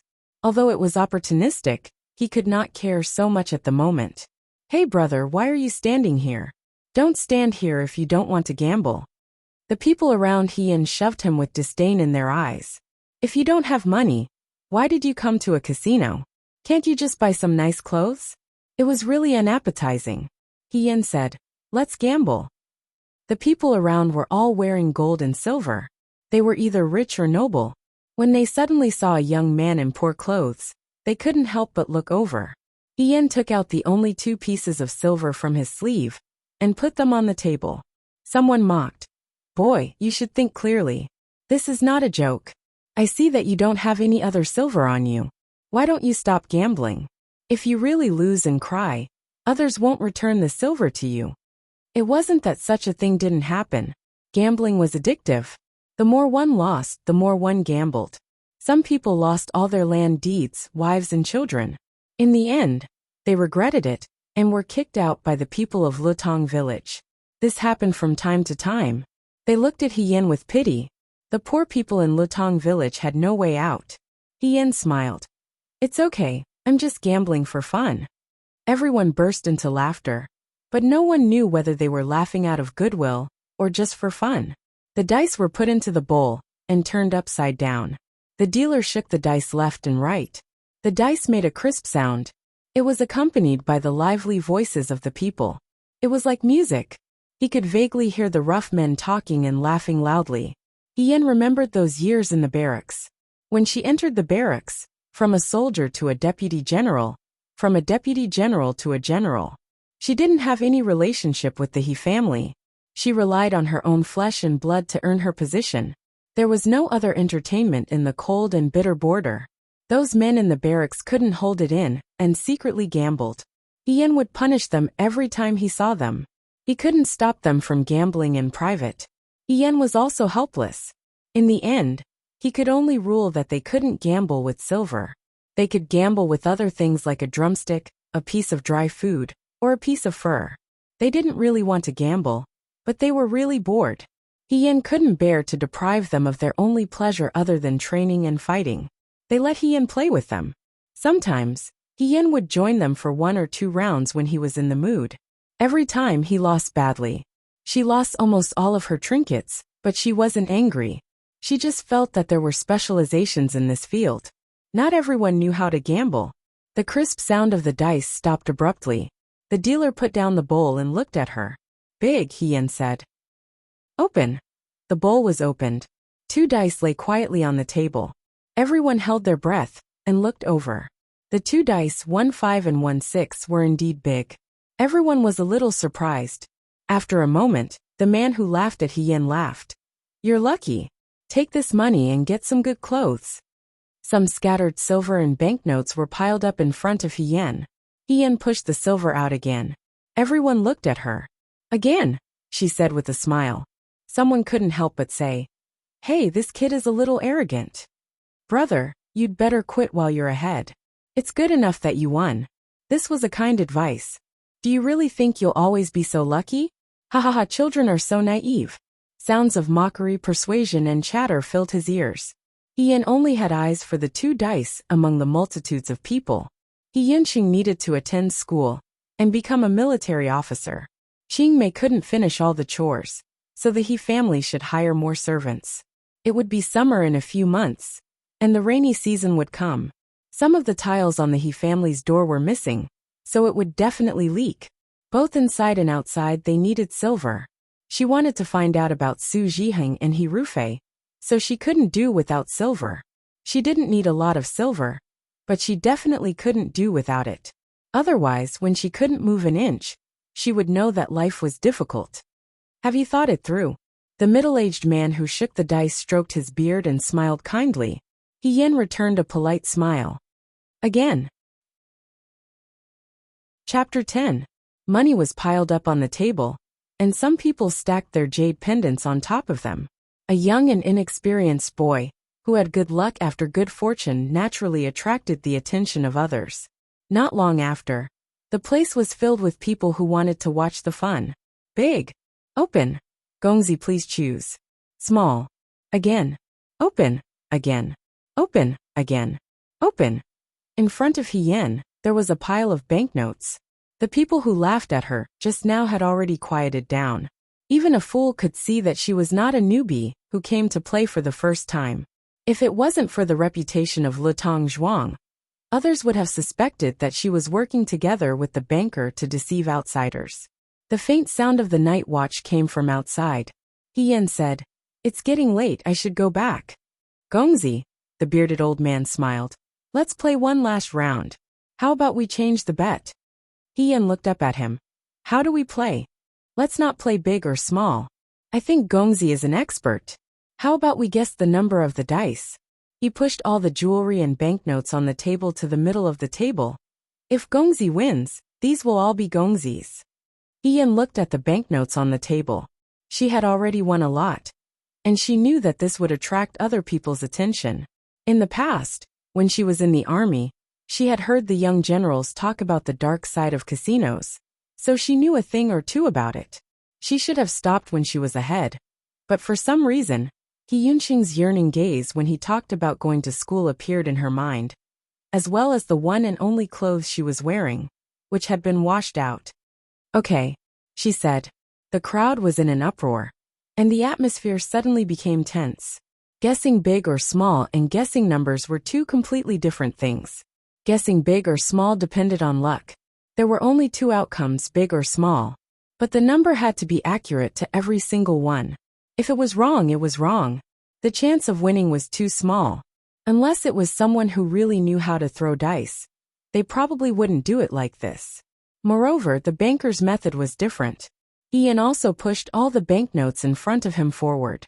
If she lost this round, everything she had done tonight would have been for naught. If he won, He Yunqing's tuition would be enough for the He family's food and drink for the next 3 to 5 years. When the crowd saw this, they all raised their stakes. "Me too. This is my silver. I bet on this brother to win." "How is that possible?"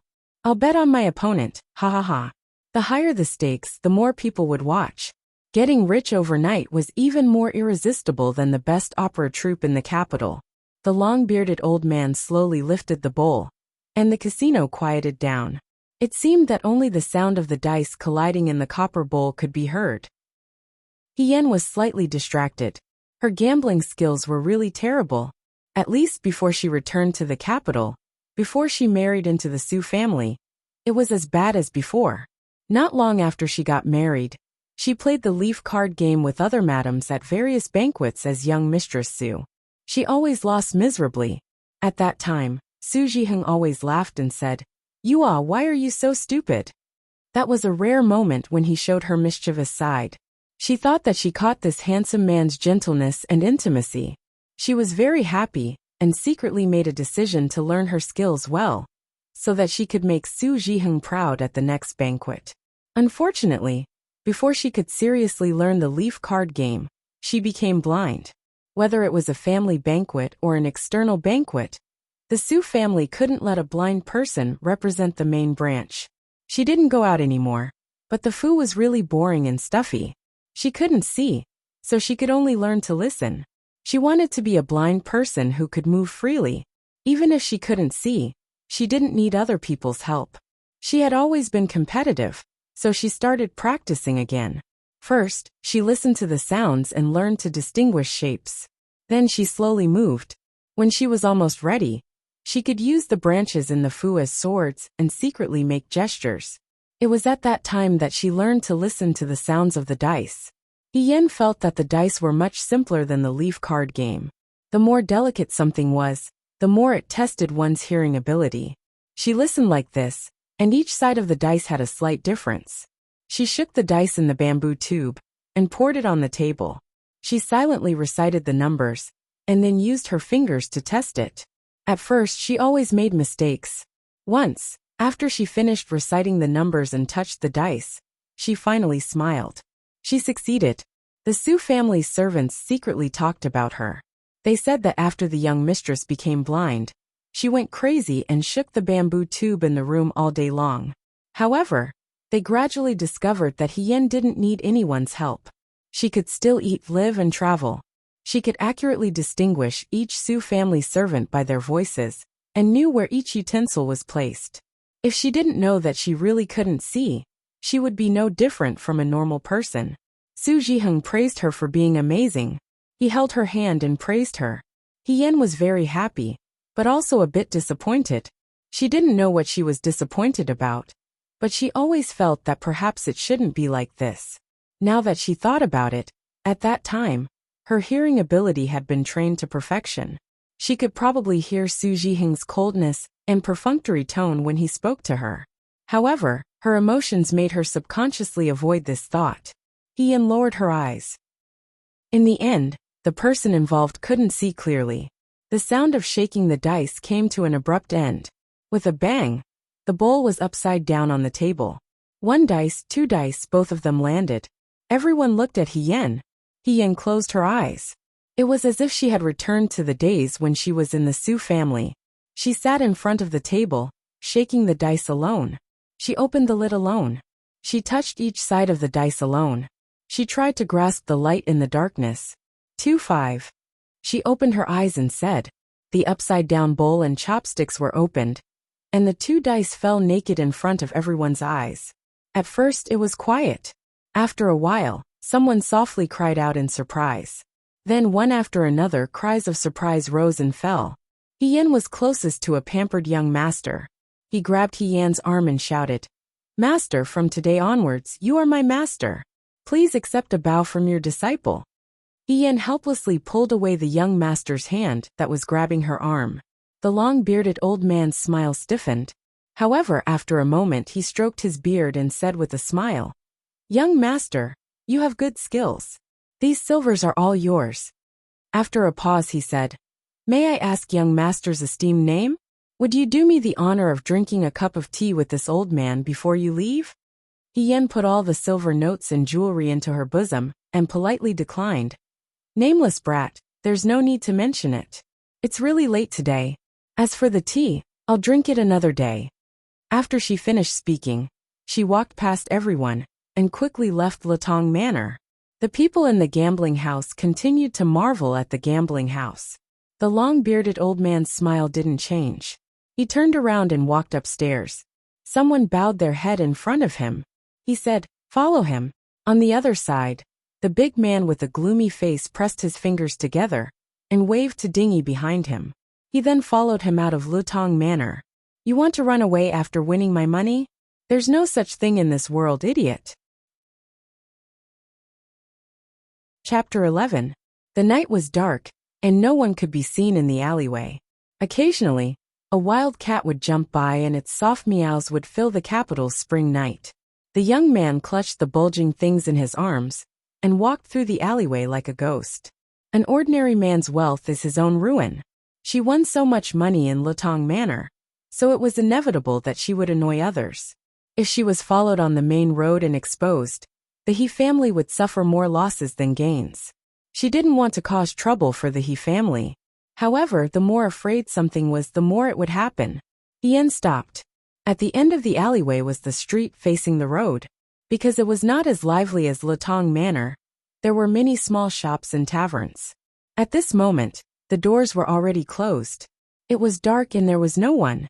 Only the moon and stars fell on the ground, illuminating a little bit of light. Hien turned his head and squatted down to pick up a few stones. After pondering for a moment, he suddenly turned his head and threw them.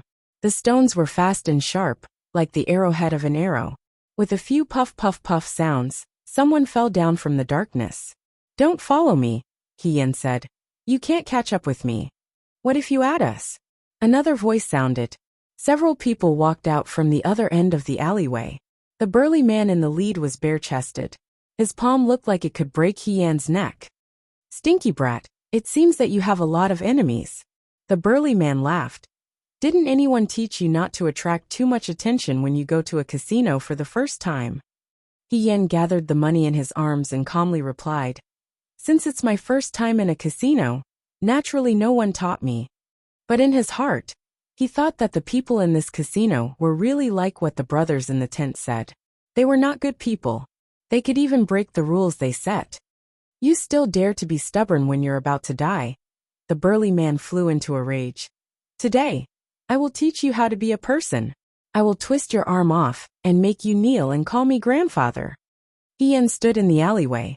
In front of him was the burly man and his servant, and behind him were unknown people. There was no way to escape, but she didn't even have a weapon. Then let's see if you have the ability. She slowly clenched her fists.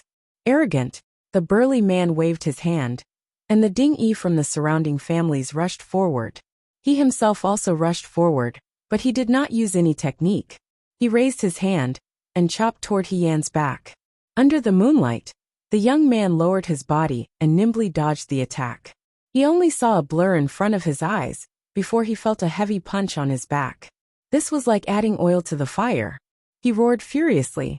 When he looked at the young man again, he had already jumped onto the wall of the alley. Catch him! He-Yan's stalker seemed to have understood what was going on. Someone grabbed He-Yan's clothes and pulled her down. Rip! The hem of his long gown was torn open by someone. Aya! She sighed. It's broken. You're still in the mood to worry about your clothes? The burly man was so angry that his nose was crooked. He was even more furious. I'll beat you to death today. He rushed toward He-Yan. This man was as big as a small mountain. When he moved, he seemed to feel the ground shaking. In addition, he had many servants. If he wanted to teach this young man a lesson, it would be easy. But today, he kicked an iron plate for the first time. This young man looked young, but for some reason he was like a loach. He was slippery, and no one could catch him. He shuttled back and forth in this group of people. He didn't attack much, but every time he hit a vital point. Not long after, the servants and guards were beaten to the ground. He-Yan dodged the burly man's punch. She turned around and kicked the man's abdomen. Unfortunately, her movement was a little crooked. The burly man screamed in a moment. Sorry, I didn't do it on purpose. She was a little guilty. After all, this body and her skills were not well coordinated. She couldn't hit the target with her punches. The burly man covered his lower body and fell to the ground moaning. That sound in the night made people's hair stand on end, but also sad. Ian bent down to pick up the silver on the ground. She worked hard for the whole night and even fought a fight. It wasn't easy to earn the silver, so she couldn't let others take advantage of it. The moonlight fell on the ground. The ground was full of silver and jewelry. The young man bent down to pick them up. It was like a scene in a fairy tale, where a scholar accidentally stumbled into a fairyland and accidentally saw treasures everywhere. He couldn't help but take them for himself. Ian thought of this and found it funny. She laughed.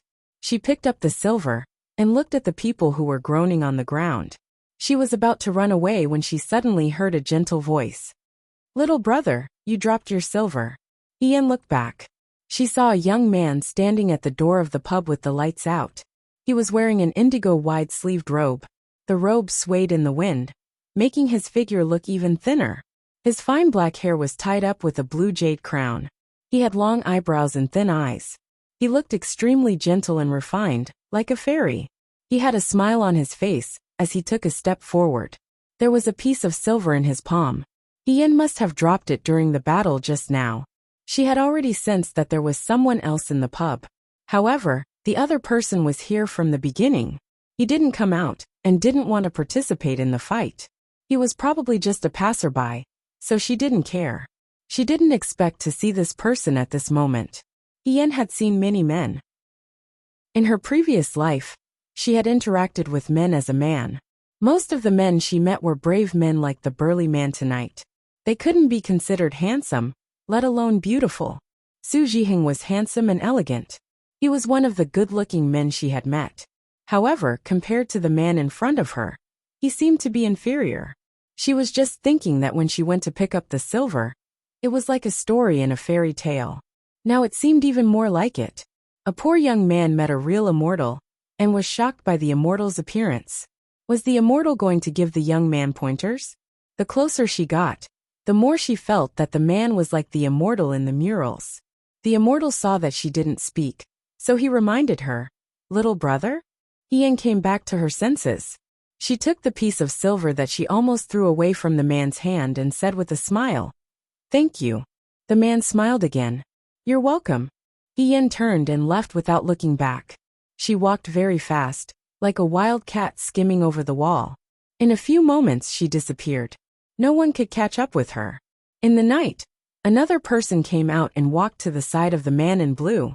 He whispered, "Fourth young master, that young man. He should be passing by. Don't worry about him." The immortal smiled. He seemed to think of something funny, and his smile widened. "He's quite clever." Chapter 12. Ian took the money and returned home. Qingmei didn't notice that Ian was fumbling for the small box of rouge and face powder on the table. He poured everything inside, and threw the silver and jewelry he won tonight into the box. Then, he groped around in the dark and went to bed. She was probably in a good mood after winning the money. She also solved her worries. That night, she slept very soundly. In her dream, she was gambling with her brothers in the tent. The men in the army shouted at the top of their lungs, "Open! Open!" Ian looked embarrassed. Someone laughed. "General, why did you lose again? Did the general win once tonight?" The deputy general pretended to shake his head. "Aya, the general is not good in this aspect." "Get lost. What do you mean by not good or not good? Haven't you heard of the saying that if you are frustrated in love, you will be successful in gambling? The general is frustrated in gambling, but he is invincible in love. What does an old bachelor like you know?" Ian heard this and laughed. She laughed and laughed. Then she felt someone pushing her. She opened her eyes and saw Qingmei's face. "Miss, what good dream did you have? Why are you laughing so happily?" The sunlight had already reached the window sill, and the room was bright. She stretched out the back of her hand to block the dazzling light. She was a little surprised that she woke up late. Sure enough, it was a good night's sleep in spring. She thought of the dream last night, and couldn't help but sigh. The men in the past said that her gambling skills were bad, so she was successful in love. They were completely wrong. However, in a way they were right. Now that she was able to kill everyone in Lutong Manor, she was successful in gambling, but she was naturally unsuccessful in love. That was why she was defeated so badly. He Yunqing's unhappy voice came from outside the door. "He Yan, it's already late in the morning. Are you still going today?" From the beginning, she strongly opposed to He Yan's request. Now, she was used to chopping firewood with him. He Yunqing didn't understand how he and He Yan ended up in this situation. "Wait for me." He Yan quickly changed into a clean set of clothes. Qingmei went out with the basin. He Yunqing walked in and said, "Why are you so slow today?" "He Yan, what's the matter?" He Yan was tying a sandbag. When he looked up, he saw He Yunqing's angry expression. Puzzled, she asked, "What's wrong?" He Yunqing pointed at the chair. "What's wrong? Why don't you take a look?" The young man's tone was filled with anger. If there was a fire on his head, it would have ignited the entire house. He Yan looked in the direction of his finger. On the chair was the maroon gown that He Yan had borrowed from He Yunqing last night.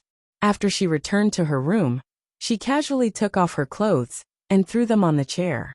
She hadn't remembered this since she woke up in the morning. Before He Yan could react, He Yunqing stepped forward and shook off the gown. The long robe had been crumpled into a ball by He Yan and was stained with dirt.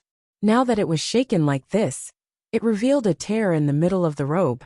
It was as if someone had cut it in the middle of the robe. It was very miserable. "This is the gown that you mended for me?" He Yunqing was burning with anger. Last night, he was touched and thought that this sister really cared for her younger brother. Now, she was really sent by the heavens to punish him. This is a misunderstanding. I can explain. He Yan tried to calm the child down. "Explain? How can you explain? Do you know?" He Yunqing was originally very angry and reproachful, but when he reached this point, his voice suddenly choked up and his eyes turned red. He said, "This is my only robe. If you cut it to pieces, what will I do?" He Yan had a big headache. She was really afraid of seeing people cry, especially this aggressive young man, who was like a little calf. Suddenly he felt wronged and shed tears.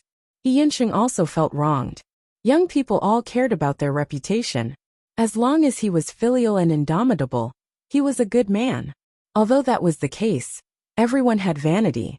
This maroon gown had been given to him by one of his older brothers, and he had been wearing it for many years, simply because his own clothes were all short shirts and trousers, which were convenient for working. So this gown, no matter what, always looked like a young master. Yan's clothes couldn't be compared to the clothes of the young ladies of big families. But every year, she would buy 1 or 2 pieces of fashionable clothes. Sui spoiled her, so Yinsheng couldn't say anything. Girls love to be beautiful. How could a man care about these worldly things? But at this moment, Yinsheng suddenly felt wronged. Yin stammered, This gown is ruined. We'll buy another one. We'll find the most famous tailor in the capital to make a brand new one for you. The kind with embroidered patterns? The material must also be good. Don't cry. I didn't do it on purpose, okay? Yinsheng. Yin had never coaxed him with such kind words. He didn't know why, but Yinsheng's anger suddenly dissipated. But he still had some resentment. We don't have money. Who said so? Yin opened the makeup box and showed it to him. We have money. Yinsheng originally just took a casual glance, but when he looked closely, he was stunned and said, Where did you get the money? Huh. The next moment, Yinsheng suddenly rushed forward and said in surprise, Your face. Face? Yin was shocked. He thought to himself, could it be that the face could change? It can't be. Before she went home last night, she washed her face in the water tank at the door. She should have washed off all the makeup. Just as she rushed in front of the mirror, she heard Yinsheng's angry voice ring out beside her. Who hit you? In the mirror, the girl's features were elegant and pretty. Her pair of watery eyes were full of autumn waves. There was no change, but Yan's gaze moved downwards. The girl's lips had an additional shallow bruise. It was especially conspicuous on her white and tender skin. Just now, when Qingmei woke her up, she used her hand to block the sun. Qingmei didn't see it, but now Yinsheng saw it. Lady He's delicate skin couldn't withstand any damage. She seemed to have been punched by someone last night, but it didn't hurt or itch. So, she didn't take it to heart. She didn't expect that her face would be marked today. Yinsheng was still asking, What happened to you? These silvers, these clothes. He was suddenly frightened and his eyes were sad. You. Seeing that the boy was getting more and more unreasonable, Yin gently knocked his head. What are you thinking? Last night, I wore your clothes and went to the casino. I gambled for 2 rounds and won some silvers. Some people came looking for trouble, so I taught them a lesson. I was careless and got hurt. It's okay, it will disappear tomorrow. She said it casually, but she didn't know how much her words shocked the boy in front of her. Yin went to the casino? Yin went to the casino and won money. After Yin won the money, someone came looking for trouble, and even taught the other party a lesson? No matter which one it was, Yinsheng couldn't accept it. He even suspected that his sister had been switched. How could these things be so unimaginable? Yes, Yin calmly explained. Because we were too poor. I wanted to go to the casino to try my luck. Who knew that my luck was so good? It was probably God's blessing. I was very afraid of those people who came looking for trouble. But recently, I went to the mountains to chop firewood with you. My strength increased a lot, so I was lucky to beat them. Seeing that Yinsheng was still stunned, Yin continued. If you don't believe me, you can go to Lutong village and ask around. Last night, a boy wearing a maroon robe won a lot of money. I'm not lying to you. Yinsheng's mind was a mess. Seeing that Yin was full of confidence, it seemed that what she said was true. But, oh, that's right, Yin smiled. Since we have money now from today onwards, we won't sell deny cakes anymore. Then what will we do? Yinsheng murmured.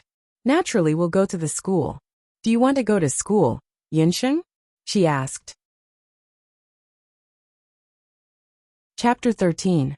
Yinsheng's mind was still thinking about what Yin had said just now, when he stepped out of the door. Do you want to go to school, Yinsheng? Of course he wanted to. There were teachers in school and teachers in martial arts. He could study with other youths of the same age. When the time came, whether it was the imperial examination or the military examination, he would be able to rely on himself to find a future. It was not like what he was doing now, where he was just randomly cultivating his qi. It was really terrible. In the past, his family did not have money, but now they had money. He Yunqing's suppressed desire was gradually born again. He sneaked a glance at the young girl walking beside him. He Yan. Ever since He Yan recovered from her illness, it seemed that everything in the family had improved. It was no longer like a pool of stagnant water. He did not know when, but this pool of water was swept by the wind and rippled. So the old air was swept away, and the flowers were red and the willows were green. It was spring. He Yan noticed his gaze and suddenly touched the veil on her face. She warned him again. You said that when you see father later, you are not allowed to reveal anything. Do you understand? Okay. He Yunqing replied with difficulty.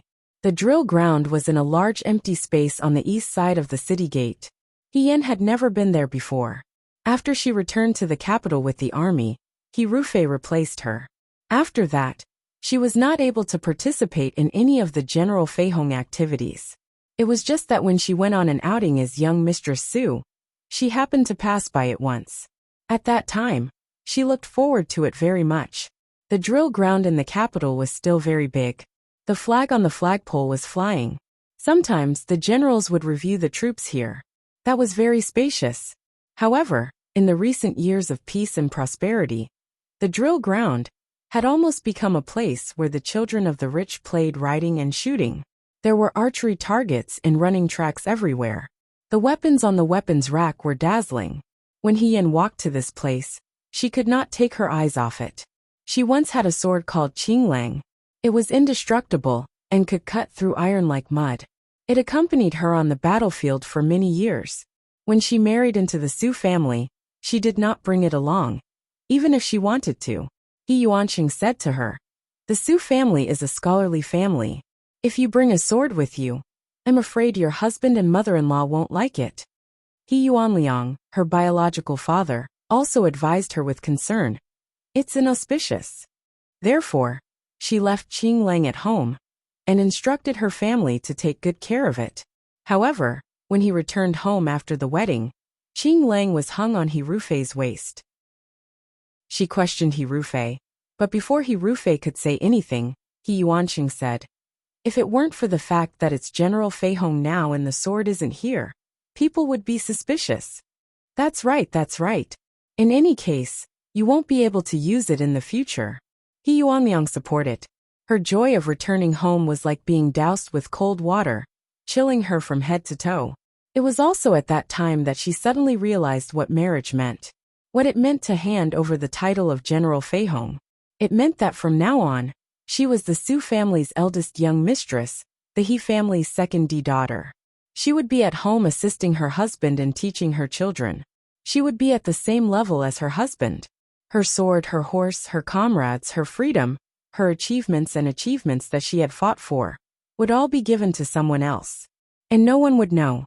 First it was her Qinglang, then it was her horse, then it was her subordinates. Her everything, all her hard work over the past few decades, had become someone else's wedding dress. She had nothing.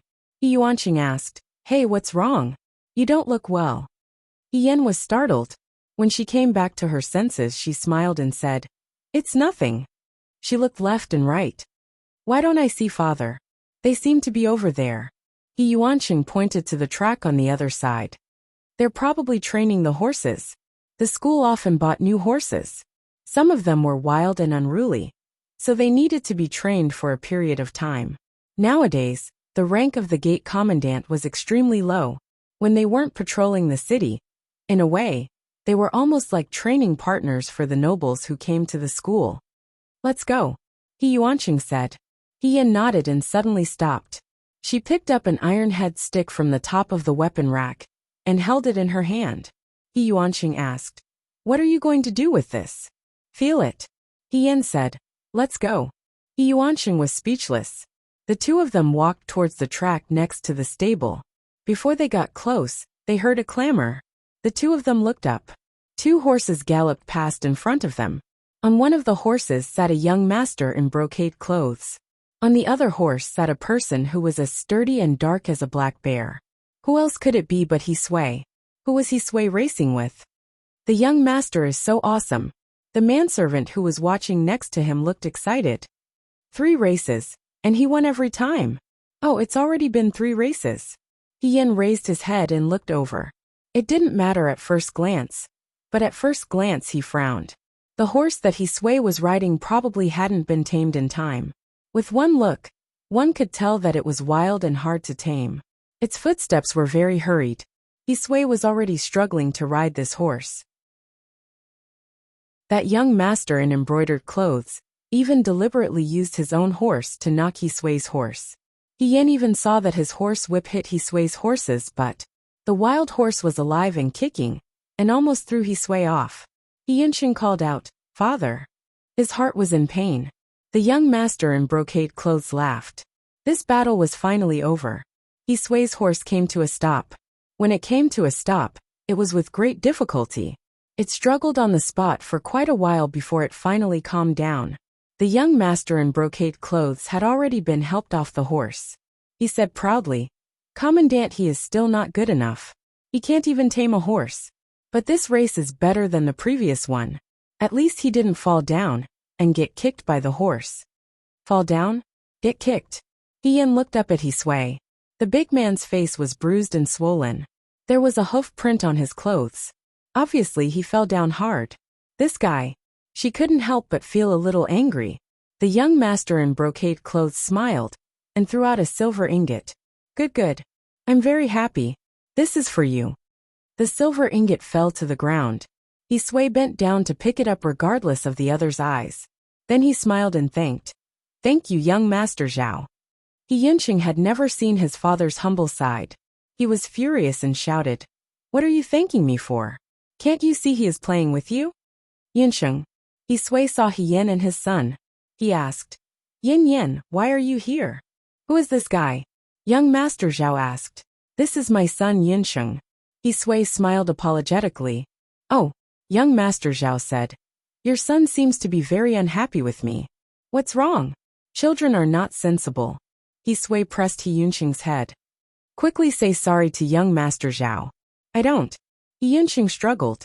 This young Master Zhao was clearly humiliating Sui, toying with Sui like a servant. But why? No matter how low Sui's rank was, he was still an official, and not a servant of the Zhao family. Why should he be humiliated like this? Yinshin held his head high and refused to admit it. Young Master Zhao glanced at him, as if his interest was piqued. "How about this? I originally planned to let your father have another round with me, but I've changed my mind. If you have another round with me, this young master will reward you with an ingot of silver."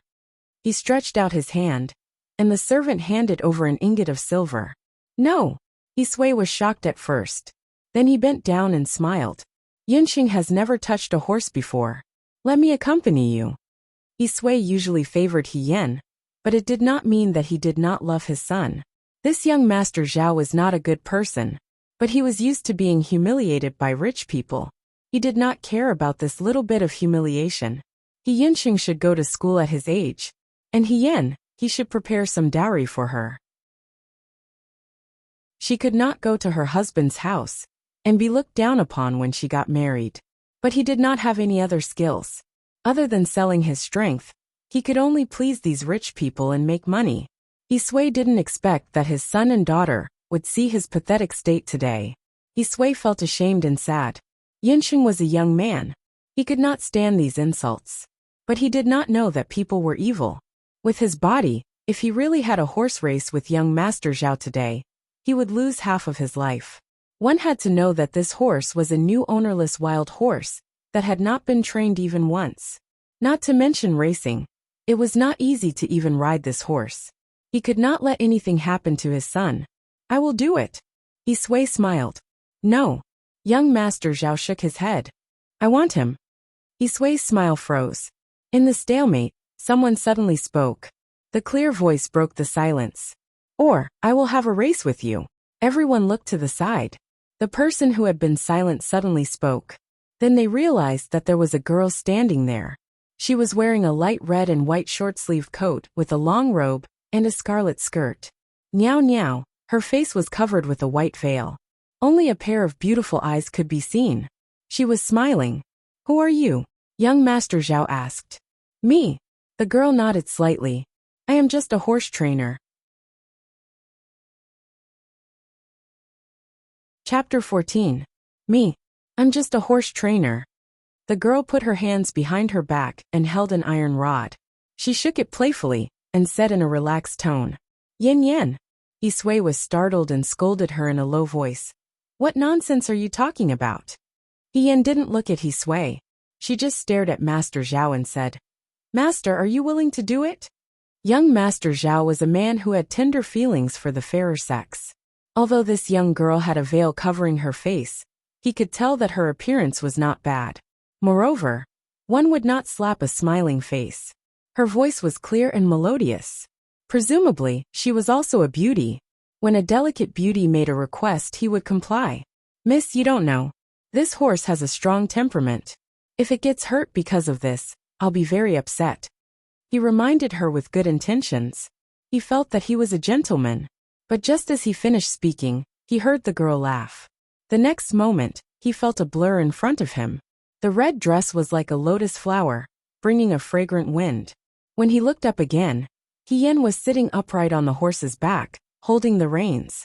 The horse was originally pulled by Sui. Sui didn't expect that Yen would suddenly get on the horse. He let go of the reins and the horse was startled. It suddenly neighed and jumped up. "Yin Yen!" Sui screamed. Yinsheng was also startled. Yen didn't panic. She simply threw away the reins and grabbed the mane on the horse's neck. She held it tightly and didn't let the horse fall no matter how hard it struggled. She lowered her body and put her ear next to the horse's ear. She made a series of strange sounds. Strangely, gradually the horse stopped struggling. It retracted its front hooves and calmed down. Everyone was surprised. "Yin Yen, come down." Sui's heart was finally at ease. He hurriedly reached out to Yen. "Don't fall." Yinsheng finally came to his senses. The boy bit his lips. His face was pale and his voice was trembling. "You come down. Do you want to die?" "Ha ha ha ha." Young Master Zhao, who had been in a daze, suddenly laughed out loud. "I didn't expect this lady to be such an expert." Since that's the case, he also mounted his horse. "What's wrong with accompanying, miss?" She was indeed very charming. Yen smiled faintly. "Then be careful, young master. I've said before that I'm a horse trainer." After saying this, she stretched out her hand and slapped the horse's butt, causing it to gallop away in a cloud of dust. "He's not using a horse whip?" Young Master Zhao mumbled. He then whipped his horse. "Let's go."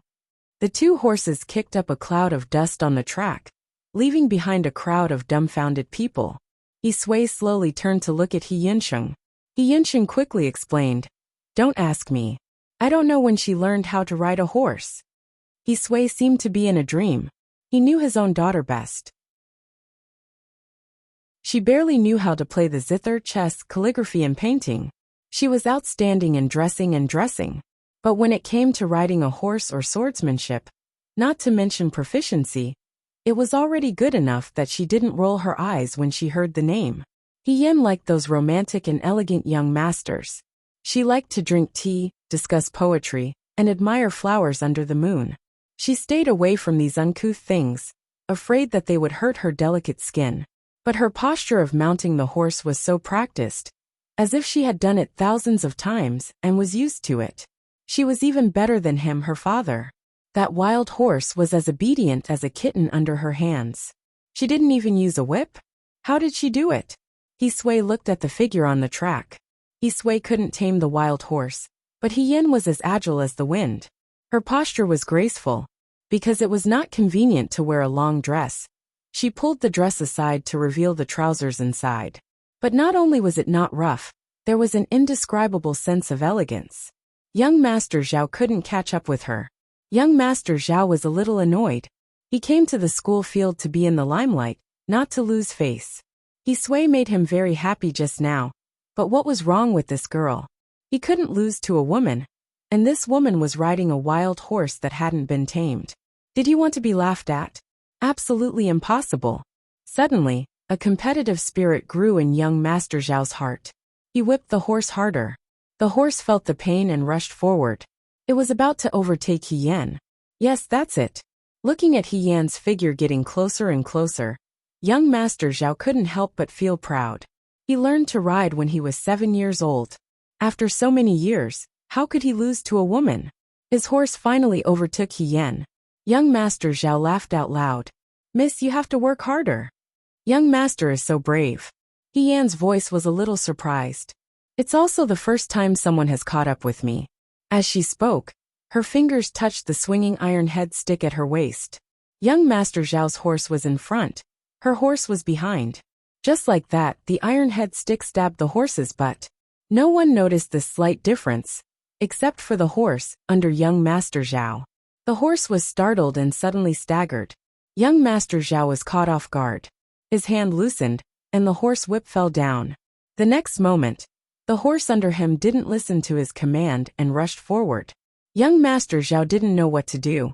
He tightened the reins, but it was useless. Stop, stop! He screamed. He was dizzy on the horse's back. A woman's anxious voice came from behind. Young Master Zhao? Young Master Zhao, are you okay? Save me. Young Master Zhao was so scared that his voice became sobbing. Tell it to stop. He Yan frowned in the distance. What happened?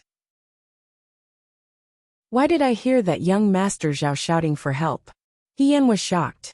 At the end of the track, there were 2 horses running towards them. Young Master Zhao's horse was in front, but he didn't have a whip in his hand. Instead, he was holding the reins tightly and crying. He Yan was anxiously calling from behind, but she was as steady as Mount Tai. Young Master Zhao's horse seems to be startled. He Yan quickly went to the stable to get the horse. I'll go help. Young Master, the servant's face turned green. Nothing must happen to you. Young Master Zhao was wailing like a ghost and howling like a wolf on the horse. He Yan used one hand to pick her ear. So noisy. Such an arrogant boy. If she didn't scare him to death, she wouldn't be called He Yan. In the past, there were many new recruits who thought they were better than others. In the end, they obediently accepted the reality. In this world, there was always someone better than you. As a person, it was better to keep a low profile. When she was done admiring the scenery, she saw He Sui starting to lead his horse over from afar. Only then did He Yan slap the horse's butt again, causing it to stop. She flew off the horse, her movements like lightning, one hand holding the iron head stick horizontally in front of young Master Zhao's horse's neck. The horse was abruptly stopped in its tracks and stood up. He Yan pulled the reins and shouted. Shoo! The horse quieted down. The wind blew, rolling up the white veil on her face. In a glimpse, the woman's face was revealed. It was only for a moment, but it was quickly covered by the white veil.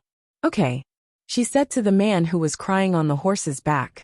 You can come down now, young Master Zhao. Woo woo, woo woo. Young Master Zhao started to cry.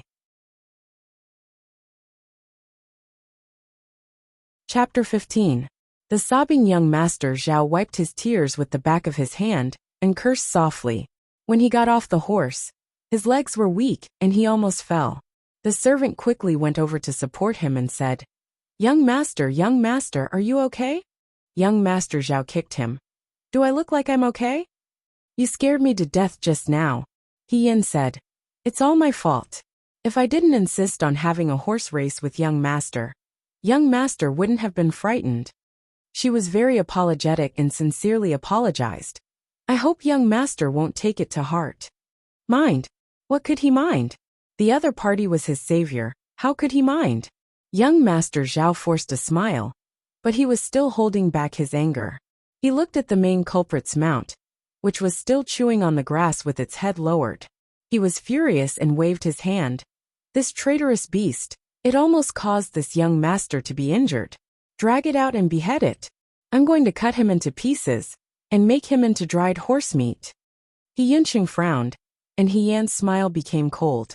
Horses, for a general, were not only a mount, but also a comrade who went through life and death together. They couldn't speak, but they would carry soldiers and charge into enemy lines. They couldn't communicate, but they would whine sadly after their master died, and even go on a hunger strike. They were loyal to their master, just like how their master loved them. Young masters from rich lands never understood the cruelty of the battlefield, so they couldn't understand the friendship between a man and a horse. People were divided into noble and lowly. A bastard was not worth his hesitation. If he wanted to kill it, he would just kill it. Why should he care about other things? "This is a good horse," Hisui said. He advised, "Young master, you should think twice before you act. This is this young master's horse." Young Master Zhao had nowhere to vent his anger, and Hisui just bumped into him. He sneered, "I can do whatever I want." He pulled out a dagger from his waist and said, "I'm not only going to kill it, I'm going to kill it here." The hilt of the dagger was inlaid with a pigeon egg-sized ruby, and the scabbard was made of gold. It was gorgeous. Now the tip of the knife was pointed at the horse that was gnawing on the grass. The horse still didn't know that its master had the intention to kill it. It swung its tail leisurely. Young Master Zhao's eyes were filled with killing intent as he thought of a good idea. Since this horse had frightened him and caused him to lose face, he might as well kill it right here and now. Firstly, it would help him vent his anger, and secondly, it would show off his bravery and regain some face. He shouted at the servant, "Catch it for me." He Yan's palms moved slightly. Unconsciously his hands reached for the iron cudgel on his waist. She could not see the horse die because of her. There was no reason for him to make a move. The horse was held down by a few manservants. The head manservant turned his head and shouted, young master, we are holding it down. Young master, do it now." Young Master Zhao held a dagger in his hand and walked forward. He aimed it at the horse's neck, and the dagger was about to land. Bang! There was a crisp sound, as if metal and stone had collided. Something fell to the ground. Yan quietly withdrew his outstretched hand. The dagger in young Master Zhao's hand had already fallen. Young Master Zhao was holding his wrist and crying out, "Io Io." Who is it?" He stomped his feet in pain and did not forget to curse. "Who the hell flicked me?" "It's me." Someone's voice came from behind. This voice. Yan's heart skipped a beat, and he turned around to look. He did not know when two people had appeared behind him, and they were both riding on horses. The young man on the left was wearing a licorice yellow robe with a round collar and slanted lapels. Such a provocative color made him look extremely lively. His lips were red and his teeth were white. He was smiling brightly, and his eyes were clear. There was a rare childlike innocence in him. He was a young man in high spirits. As for the young man on the right, Yan's eyes lit up. It was spring. The willows were new, and the ice and snow had melted. In the city of spring, there were people parting the flowers and brushing the willows. The young man in yellow was already very handsome, but this young man's eyebrows and eyes were even more beautiful than him. His face was like a beautiful jade, and his eyes were like stars. His eyes were gentle, but they were slightly raised at the end, like the reflection of autumn water. It was a good color that could stir people's hearts, but because of his gaze, it was as cold as ice. He was not as lively as the young man. He wore a silver crown on his head, and his black hair flowed down. He wore a frost-colored riding suit, and the lapel was embroidered with an exquisite vermilion bird with golden thread. He wore a pair of soap green boots, and a sparkling sword at his waist. The white horse was golden, and he was handsome and elegant. At this moment, his right hand was playing with a dark green pouch, and there was a tinkling sound coming from inside. What a handsome and elegant young master of the 5 Hills aristocratic families. Yan was praising him in her heart. Suddenly, she felt that something was wrong. In a flash, she lowered her head, and the white veil swayed slightly, covering her eyes. She only heard young Master Zhao's flattering and fearful voice. "So it's Military Governor Xiao. I'm sorry." Yan suddenly remembered that many years ago, it was also a spring day like this. Orioles sang and swallows danced, and willows fell in 1,000 courtyards. She looked up in confusion, and saw a handsome young man in a white robe and embroidered boots looking down from the treetops. Even though his expression was full of impatience, it could not hide his handsome appearance. The spring light was lazy, and the wind was beautiful. He was like a jade in a painting, dimming the spring scenery of the city. Xiao Huijin, her rival in her previous life, and her former classmate. He was also the famous military governor of the Right Army, General Feng Yan. Chapter 16. Yan lowered her head as the wind blew the white veil on her face. Beside her, she heard He Yinsheng suck in a breath of cold air. He seemed to mutter in a low voice, "Commander Xiao." It was probably because he saw the hero in his heart that he exclaimed in admiration, "Military Governor Xiao, why are you here?" Young Master Zhao was arrogant in front of He Sui and the others, but in front of Xiao Ju, he was like a dog wagging its tail and begging for mercy. It was disgusting. "How much did you spend on this horse?" The young man sat on the horse and asked calmly. Young Master Zhao was a little confused, but he still answered honestly, 30 taels of silver. Xiao Ju's mouth twitched. In the next moment, 2 silver ingots flew out of the dark green pouch in her hand and landed on the grass. Everyone could see clearly that the thing that hit young Master Zhao's wrist was a silver ingot. "I'll buy your horse," he said. Young Master Zhao's lips trembled, but he couldn't say anything. He wanted to save his face by killing this ruining beast, but unfortunately, Xiao Huijin had spoken. He was the second son of a Xiao family. He couldn't afford to offend him. Young Master Zhao could only swallow his anger and smile. "Military Governor Xiao, what are you saying? If you want this horse, I'll give it to you." "No need," he said. "I don't deserve it." Yan sighed in relief. Xiao Ju was a general like her, so she couldn't bear to see someone kill a horse in the middle of the street. When this horse met Xiao Ju, it managed to avoid a calamity.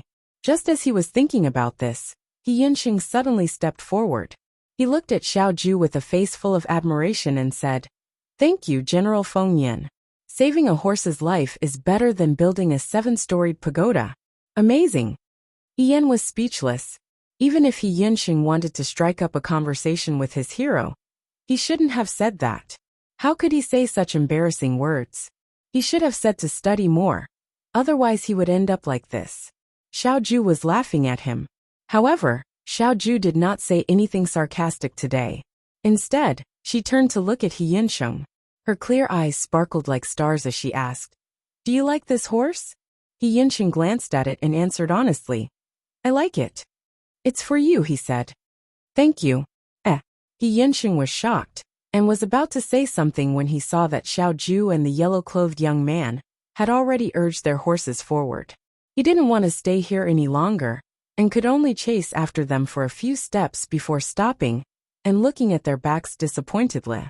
Yan walked up to him and waved his hand in front of him. "Are you back to your senses?" He Yinsheng retracted his gaze and turned around. "Where's Zhao? He left long ago." Yan rolled his eyes, as if he couldn't stand He Yinsheng's silly look. "When you were looking at second young Master Xiao." Even if young Master Zhao was unwilling, he didn't dare to cause trouble for Xiao Ju. He could only take the money and leave angrily. He Yinsheng walked up to the horse that was abandoned by its owner. He touched the horse's head as if he was caressing a lover's keepsake and said, "This was given to me by General Feng Yan." "Then why don't you bring it back and worship it? Set up a memorial tablet?" Yan asked. He Yinsheng glared at her. "What do you know? If Military Governor Xiao didn't pass by just now, this horse would have been killed by that Zhao guy. Military Governor Xiao is indeed a young hero. When he sees injustice on the road, he pulls out his sword to help." Stop. Yan interrupted him. "Say something else." She thought that He Yinsheng was indeed a child who didn't know the evils of the world. Xiao Huijin wasn't a chivalrous hero who saw injustice on the road. This person was very heartless. "Yin, why did you come out wearing a veil?" He Sui, who hadn't spoken much, finally found a chance to speak. "Also, how did you know how to ride a horse? Father was scared to death just now. You can't be so reckless in the future. If something happens to you, how can I explain it to your mother in the future?" He Sui spoke much more to He Yin than to He Yinsheng. "This is my recent makeup. It's a trend in the capital to wear a veil when going out. It looks mysterious and beautiful." He Yin spoke nonsense seriously. Father, do you think it doesn't look good? He Sui. Good, good, good. It looks very good. He Yinsheng rolled his eyes. He Sui actually believed such a clumsy excuse. He Sui naturally believed it. He didn't know much about these girls' playthings. He only knew that He Yin always liked to dress up. It was natural for her to follow the trend. Moreover, he would never think that his arrogant and weak daughter would go to a gambling den to fight with others. It must have been a mistake. As for riding a horse, I learned it with a friend. I only know a few tricks. I'll practice more in the future, He Yin said vaguely. On the other side, Xiao Ju and the boy in yellow were riding their horses out of the school grounds. It was really interesting just now. The boy in yellow laughed. Uncle, did you see that? The girl on the horse secretly did something. That's why that Zhao guy fell. It was fun. Xiao Ju's expression was indifferent. He did see it.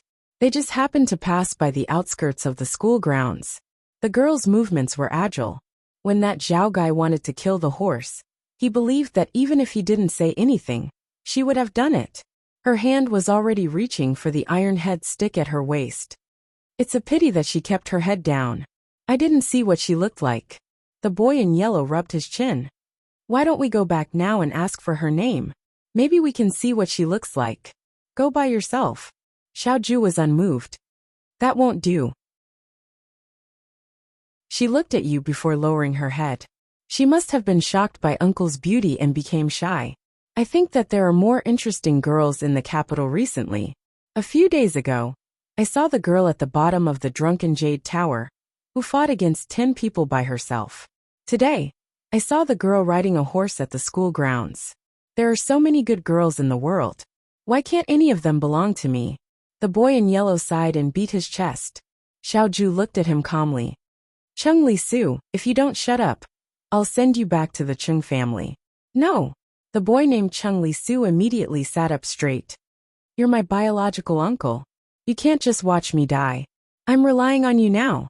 As they spoke, they suddenly saw a few people standing not far from the weapons rack. The leader was a young man in blue. He was thin and looked like an immortal. He looked at them with a smile. They didn't know how long he had been standing there, but from where he was, he must have seen everything that happened at the school grounds. Isn't this the fourth young master of Shijin's household? Chung Li Su whispered. Why is he here? Xiao Ju didn't answer. The horse stopped and Chung Li Su showed his usual warm smile. Isn't this Brother Xylan? Why is Brother Xylan here? This was the fourth son of Shijin Chu Zhao. I was just walking around. I didn't expect to meet Military Governor Xiao and young Master Qing here. Chu Zhao smiled. Are you also here for a walk? Of course. The spring weather is so good these days. Wouldn't it be a waste if we didn't come out to play? Chung Li Su laughed loudly. As he laughed, he muttered, but it would be even better if we came out with beautiful girls. Chu Zhao pretended not to hear him. His smile didn't change. From beginning to end, Xiao Ju didn't say a word to Chu Zhao. She only nodded slightly at him when they passed by. When they passed by, the page boy was indignant. This General Feng Yin is too rude. Chu Zhao didn't care. He only smiled and shook his head. Who told him to be Xiao Huijin? Then, he looked at the empty track again. He seemed to have thought of something very interesting and chuckled. Chapter 17.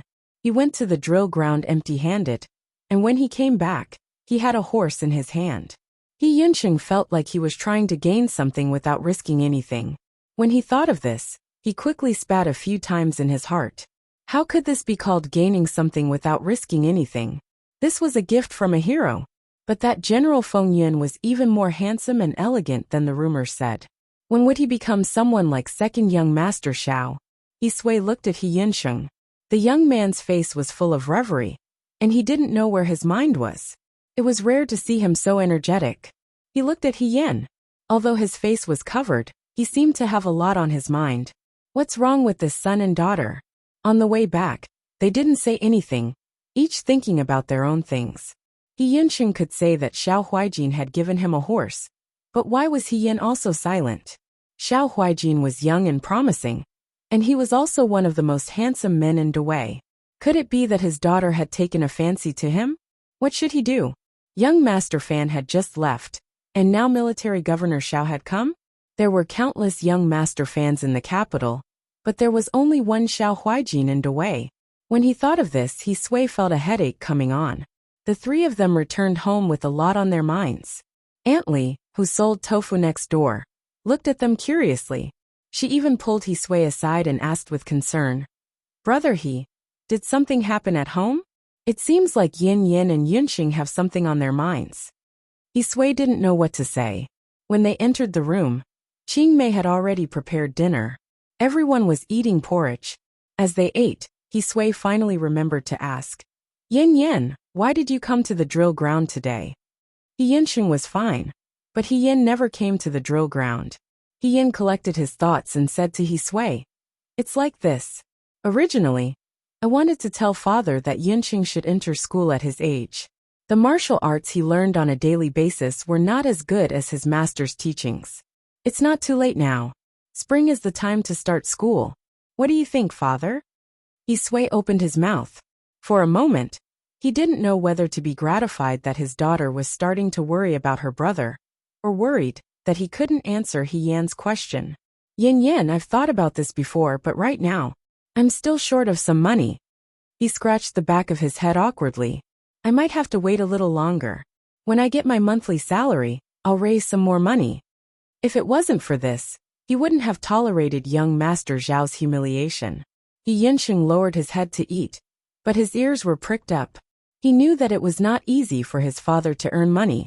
He always felt that if he brought it up, it would be unfilial of him.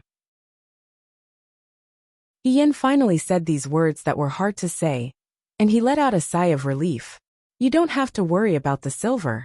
He Yin got up and walked into the inner room. After a while, she came out with a makeup box. She opened the makeup box. He Sui and Qing Mei were dazzled by the jewelry and silver inside. He Sui's chopsticks fell to the ground. "Yin Yin, where did this silver come from?" "Yunxing went to Latong village and won it." He Yin answered fluently. He Yunxing spat out a mouthful of porridge. He Yin blinked at him. Her expression didn't change when she lied. "Yunxing's luck is really good. The first time he went to Latong village, he won a lot of silver. I counted it. The silver is enough for us to use for a few years." He Yunxing moved his lips but didn't say anything. What could he say? He Yin said that the person who gambled was him? He Sui didn't believe it. Even he didn't believe it. Moreover, He Yin was wearing his clothes that day. Other people only remembered that he was a teenager. He really couldn't explain himself. Moreover, when he thought of the scene when He Yin stood up for him and raced the horse with that surname Zhao, he couldn't help but feel a sense of pride. Just take it as being loyal. He will take the blame for this. He Yunxing said, "Yes, I won it from gambling. Father, let's take this silver to school." He Sui looked at him steadily. "You won this at the casino?" "Yes. The first time you went to the casino, you won a big victory?" "Indeed. Indeed, indeed." He Sui flew into a rage. He slammed the table, picked up a piece of wood from the table, and hit He Yunxing. "You unfilial son. You actually dared to go to Latong village. Your father worked hard to provide for you, but you actually dared to go to Latong village. Do you have any shame? How can you face your dead mother?" He Yunxing covered his head and scurried away. "Father, it's because our family is too poor. If you didn't tell my mother, how would she know? You're still quibbling. Where did you learn this dissolute habit? Go to the casino." He Yunxing, "I think you're going to overturn the heavens." He Yin silently shrank into a corner of the room. What a close call, what a close call. He Yunxing had to take the blame for this. He Sui knew that she was the one who did it. What if she accidentally hit He Sui back and hurt him? Then she would really be an unfilial daughter. After a round of chaos, this matter finally came to an end. In the end, He Yunxing was beaten up, but he still managed to gloss over this matter. The next step was to consider which school in the capital to choose for He Yunxing. It would be best to choose a school that had both martial arts skills and skills. It couldn't be too bad or too good. Birds of a feather flocked together. The best schools were all for the children of wealthy families. It was inevitable that He Yunxing would be contaminated with some bad habits. He Yunxing sat in He Yan's room and tapped the small comb on the table against the lampstand. He said, I can't find a good school after so many choices. It's really giving me a headache. It's not something that can be decided in one night. He Yin glanced at him. There's still plenty of time in the future. He Yinshin curled his lips. Now that you're experienced and knowledgeable, don't you know which school in the capital is the best? I don't go to school. What do I know? He Yin said, I know about gambling. He Yinshin said, then I really underestimated you. He Yin smiled at him. Thank you for the compliment. Thinking about the beating he received tonight, He Yinshin felt sullen again. He said, I'm going to feed the horses. Then he left. After He Yinshin left, Qingmei took away the basin for washing up. He Yin blew out the candles, took off his shoes and went to bed. The windows were not closed. In this kind of spring night, she did not feel cold. The moonlight came in through the window and overflowed the table. She looked at the table and thought of Xiao Ju she met during the day. At that time she was in a panic.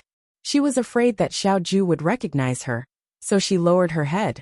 But later, when she came back to her senses, she was no longer He Yin. Even if they were face to face, Xiao Ju would not recognize her. Moreover, she always wore a mask in the past. The last time she saw Xiao Ju seemed to be a long time ago. At that time, he was not as cold and indifferent as he was now. He was an arrogant but undisciplined youth. The best school in the capital was called Xianchang School. Today, Dawei's two famous generals, General Feng Yin and General Fei Hong, both came from this school. Come to think of it, she and Xiao Ju had only been classmates for a year.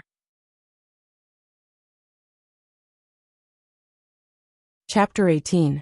Everyone said that General Fei Hong and General Feng Yin were as incompatible as fire and water, fighting openly and covertly. But in fact, He Yin always felt that it wasn't that exaggerated.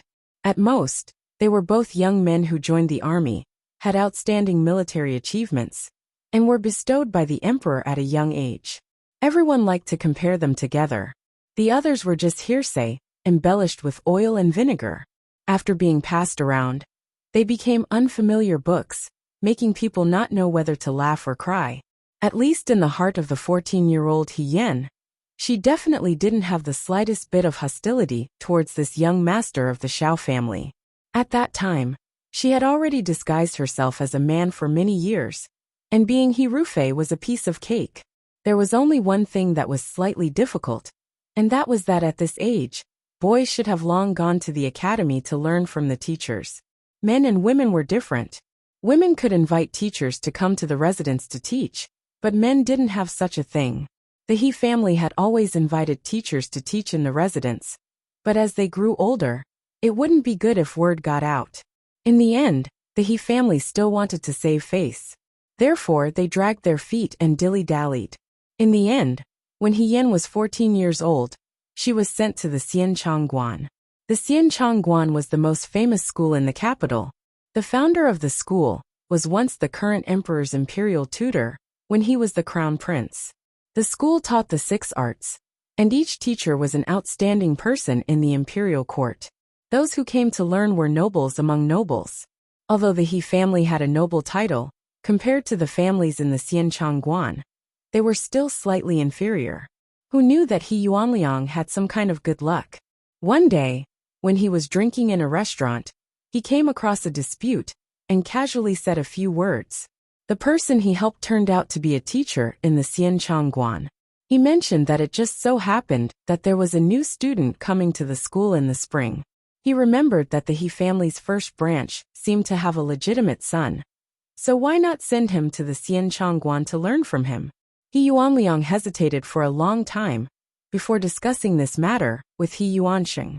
He Yuanxing had always pursued fame and profit, so he felt that this matter was feasible. If He Yin was sent to the Xianchang Guan, she might get to know a lot of other nobles. Being on good terms with them would only be good for the He family, and there would be no harm. If one day, the real He Rufei returned, the title of Xianchang Guan student would be icing on the cake for He Rufei. He Yin was very happy when he heard about this. She dressed as a man, but in the He family, she acted according to the rules of a woman. He couldn't play kuju, couldn't show his face in public, and even had to secretly learn martial arts behind his family's back. However, if one were to say that she was a woman, then she was also incompetent. The daughters of the He family learned the 4 arts, but she, as He Rufei, could not follow them. It was as if he couldn't do anything. However, going to the Virtuous Prosperity Hall was different. It was said that there were many capable people there. Those who came and went were all talented people. There were also many youths of the same age. If they went, not only would they be able to learn some skills, they would also be able to make many friends. This was a benefit that women could not enjoy. She was suddenly glad that she had taken He Rufei's identity. He Yuanqing's wife, her mother in name, and her actual aunt, handed the mask that had been meticulously made by the craftsman to her. She said worriedly, "You must be careful when you go. You must not let anyone discover your identity." He Yan nodded. In fact, she didn't like wearing this mask. Although the mask was light, it was airtight, only revealing her chin and eyes. For so many years, she had never left the mask. She even wore it when she was sleeping. The craftsman was very skillful. One side of the mask was fastened into her hair bun and installed with a mechanism. Even if she fought, it would not fall off. Only she could open it. "Madam," he seriously warned. "Remember, if you leak the trap, the entire He family will be destroyed." She knew that these words had been said thousands of times. The crime of deceiving the emperor would implicate 9 generations of the family. "I'll keep that in mind," He Yan replied respectfully. "Madam," he anxiously sent her to the carriage. In the eyes of outsiders, this was a scene of deep affection between mother and child. In He Yan's heart, she was greatly relieved. Her chest was overflowing with the joy of being free. She finally broke free from the days where her every move was controlled. Freedom was in front of her eyes. The carriage stopped at the entrance of the Virtuous Prosperity Hall. The servant sent her off the carriage and could only wait at the entrance for her to finish school. She came too early. The teacher had not yet arrived at the school. She could vaguely hear the sound of students reading and chatting. Ian stepped through the door, full of longing. The spring sun came out early in the morning. After entering the school, there was a large yard first, then a garden, and finally the school. There was a stable in the yard, which looked like a small drill ground. The garden was very elegantly renovated. There was a pond and willow trees. There was also a swing. The wind blew the swing slightly. Hien reached out and wanted to sit on it, but she didn't dare to. If a man played on a swing, she was afraid that people would laugh at her. She could only reluctantly touch it before continuing to walk forward. The willow trees had all sprouted.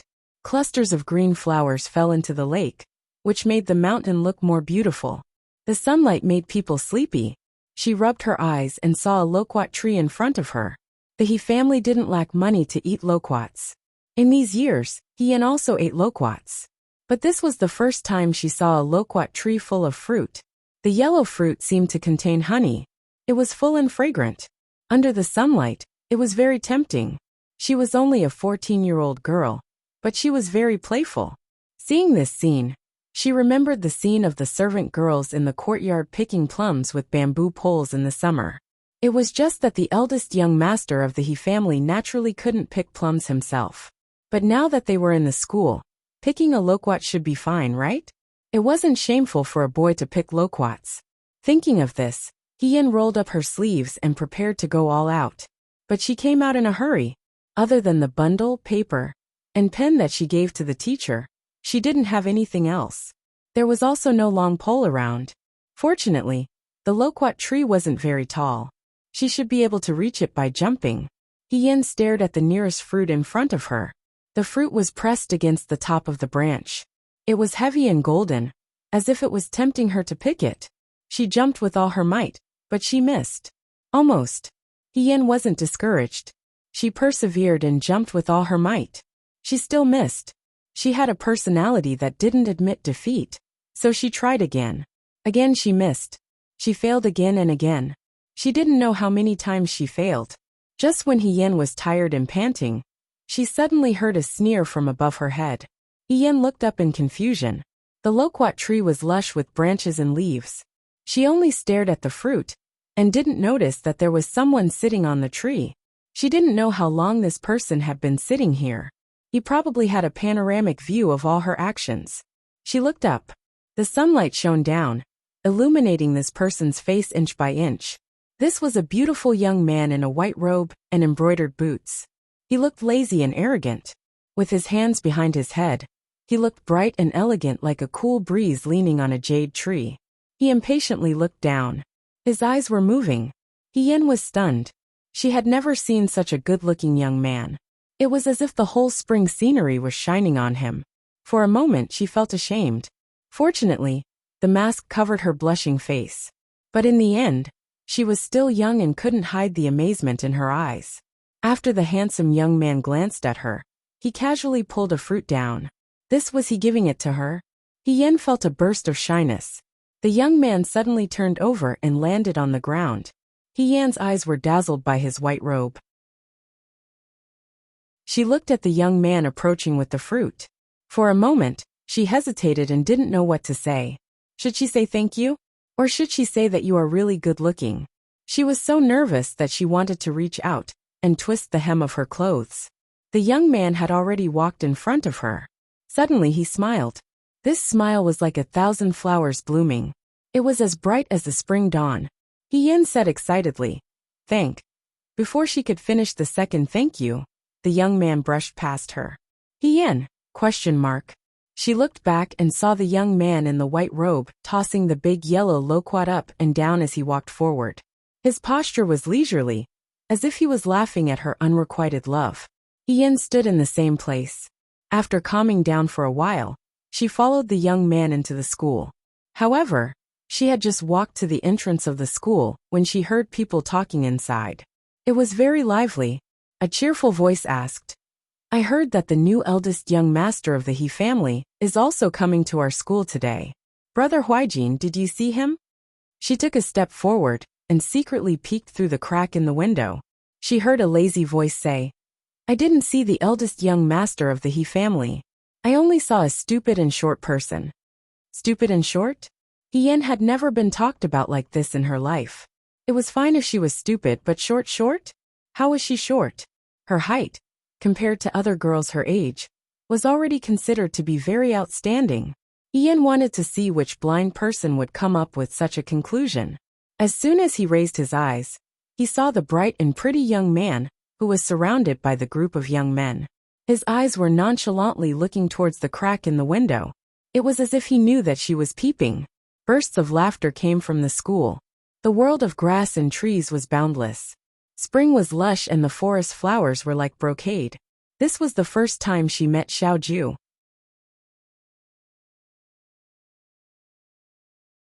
Chapter 19. The next day, it began to rain. Hien asked He Yinxing to take some money to hire a craftsman to repair the dilapidated roof. Spring was coming to an end and summer was about to arrive. The rain would only get heavier and heavier. In the He family's house, only the roof of her house was still intact. He Sui and He Yunqing's houses were filled with copper basins to catch the dripping water. As soon as he entered the house, he seemed to be selling basins. The roof was repaired very quickly. It was made of sturdy blue tiles. Hien thought about changing the quilts and pillows in the house. They were so torn that he could pull out cotton. He Yinxing stepped into her house and said, "Hien, come and take a look." Hien was baffled. He Yinxing took out a piece of paper from his chest and said to her, "Yesterday, I wrote down all the good schools in the capital. Do you want to go and take a look together today?" "Now?" Hien asked. "You want me to go with you?" He Yinxing's face showed a bit of anger from being exposed. He turned around and said, "I just wanted to let you know." "Oh, okay. I'll go with you." Hien replied. This young man's temperament was awkward, but he was still cute and didn't have a bad heart. When Hien walked into the courtyard, he saw the horse that Xiao Ju gave He Yinxing yesterday was curled up in a corner. He Yinxing even built a simple stable for it. The He family was poor and couldn't afford to raise a horse. They only raised chickens and ducks in the courtyard. Now that there was a huge animal, it was really strange. The horse was eating grass with its head lowered. The grass was wiped clean and neatly stacked. It was obvious that He Yinxing did it. Seeing Hien looking at the horse, He Yinxing proudly said, "Xiang Xiang is very beautiful." He Yin almost thought that he heard wrong and asked, "What did you call it?" "Xiang Xiang." He Yinxing answered matter-of-factly. "I saw her yesterday. She's a female horse. Since she's with me, I have to give her another name.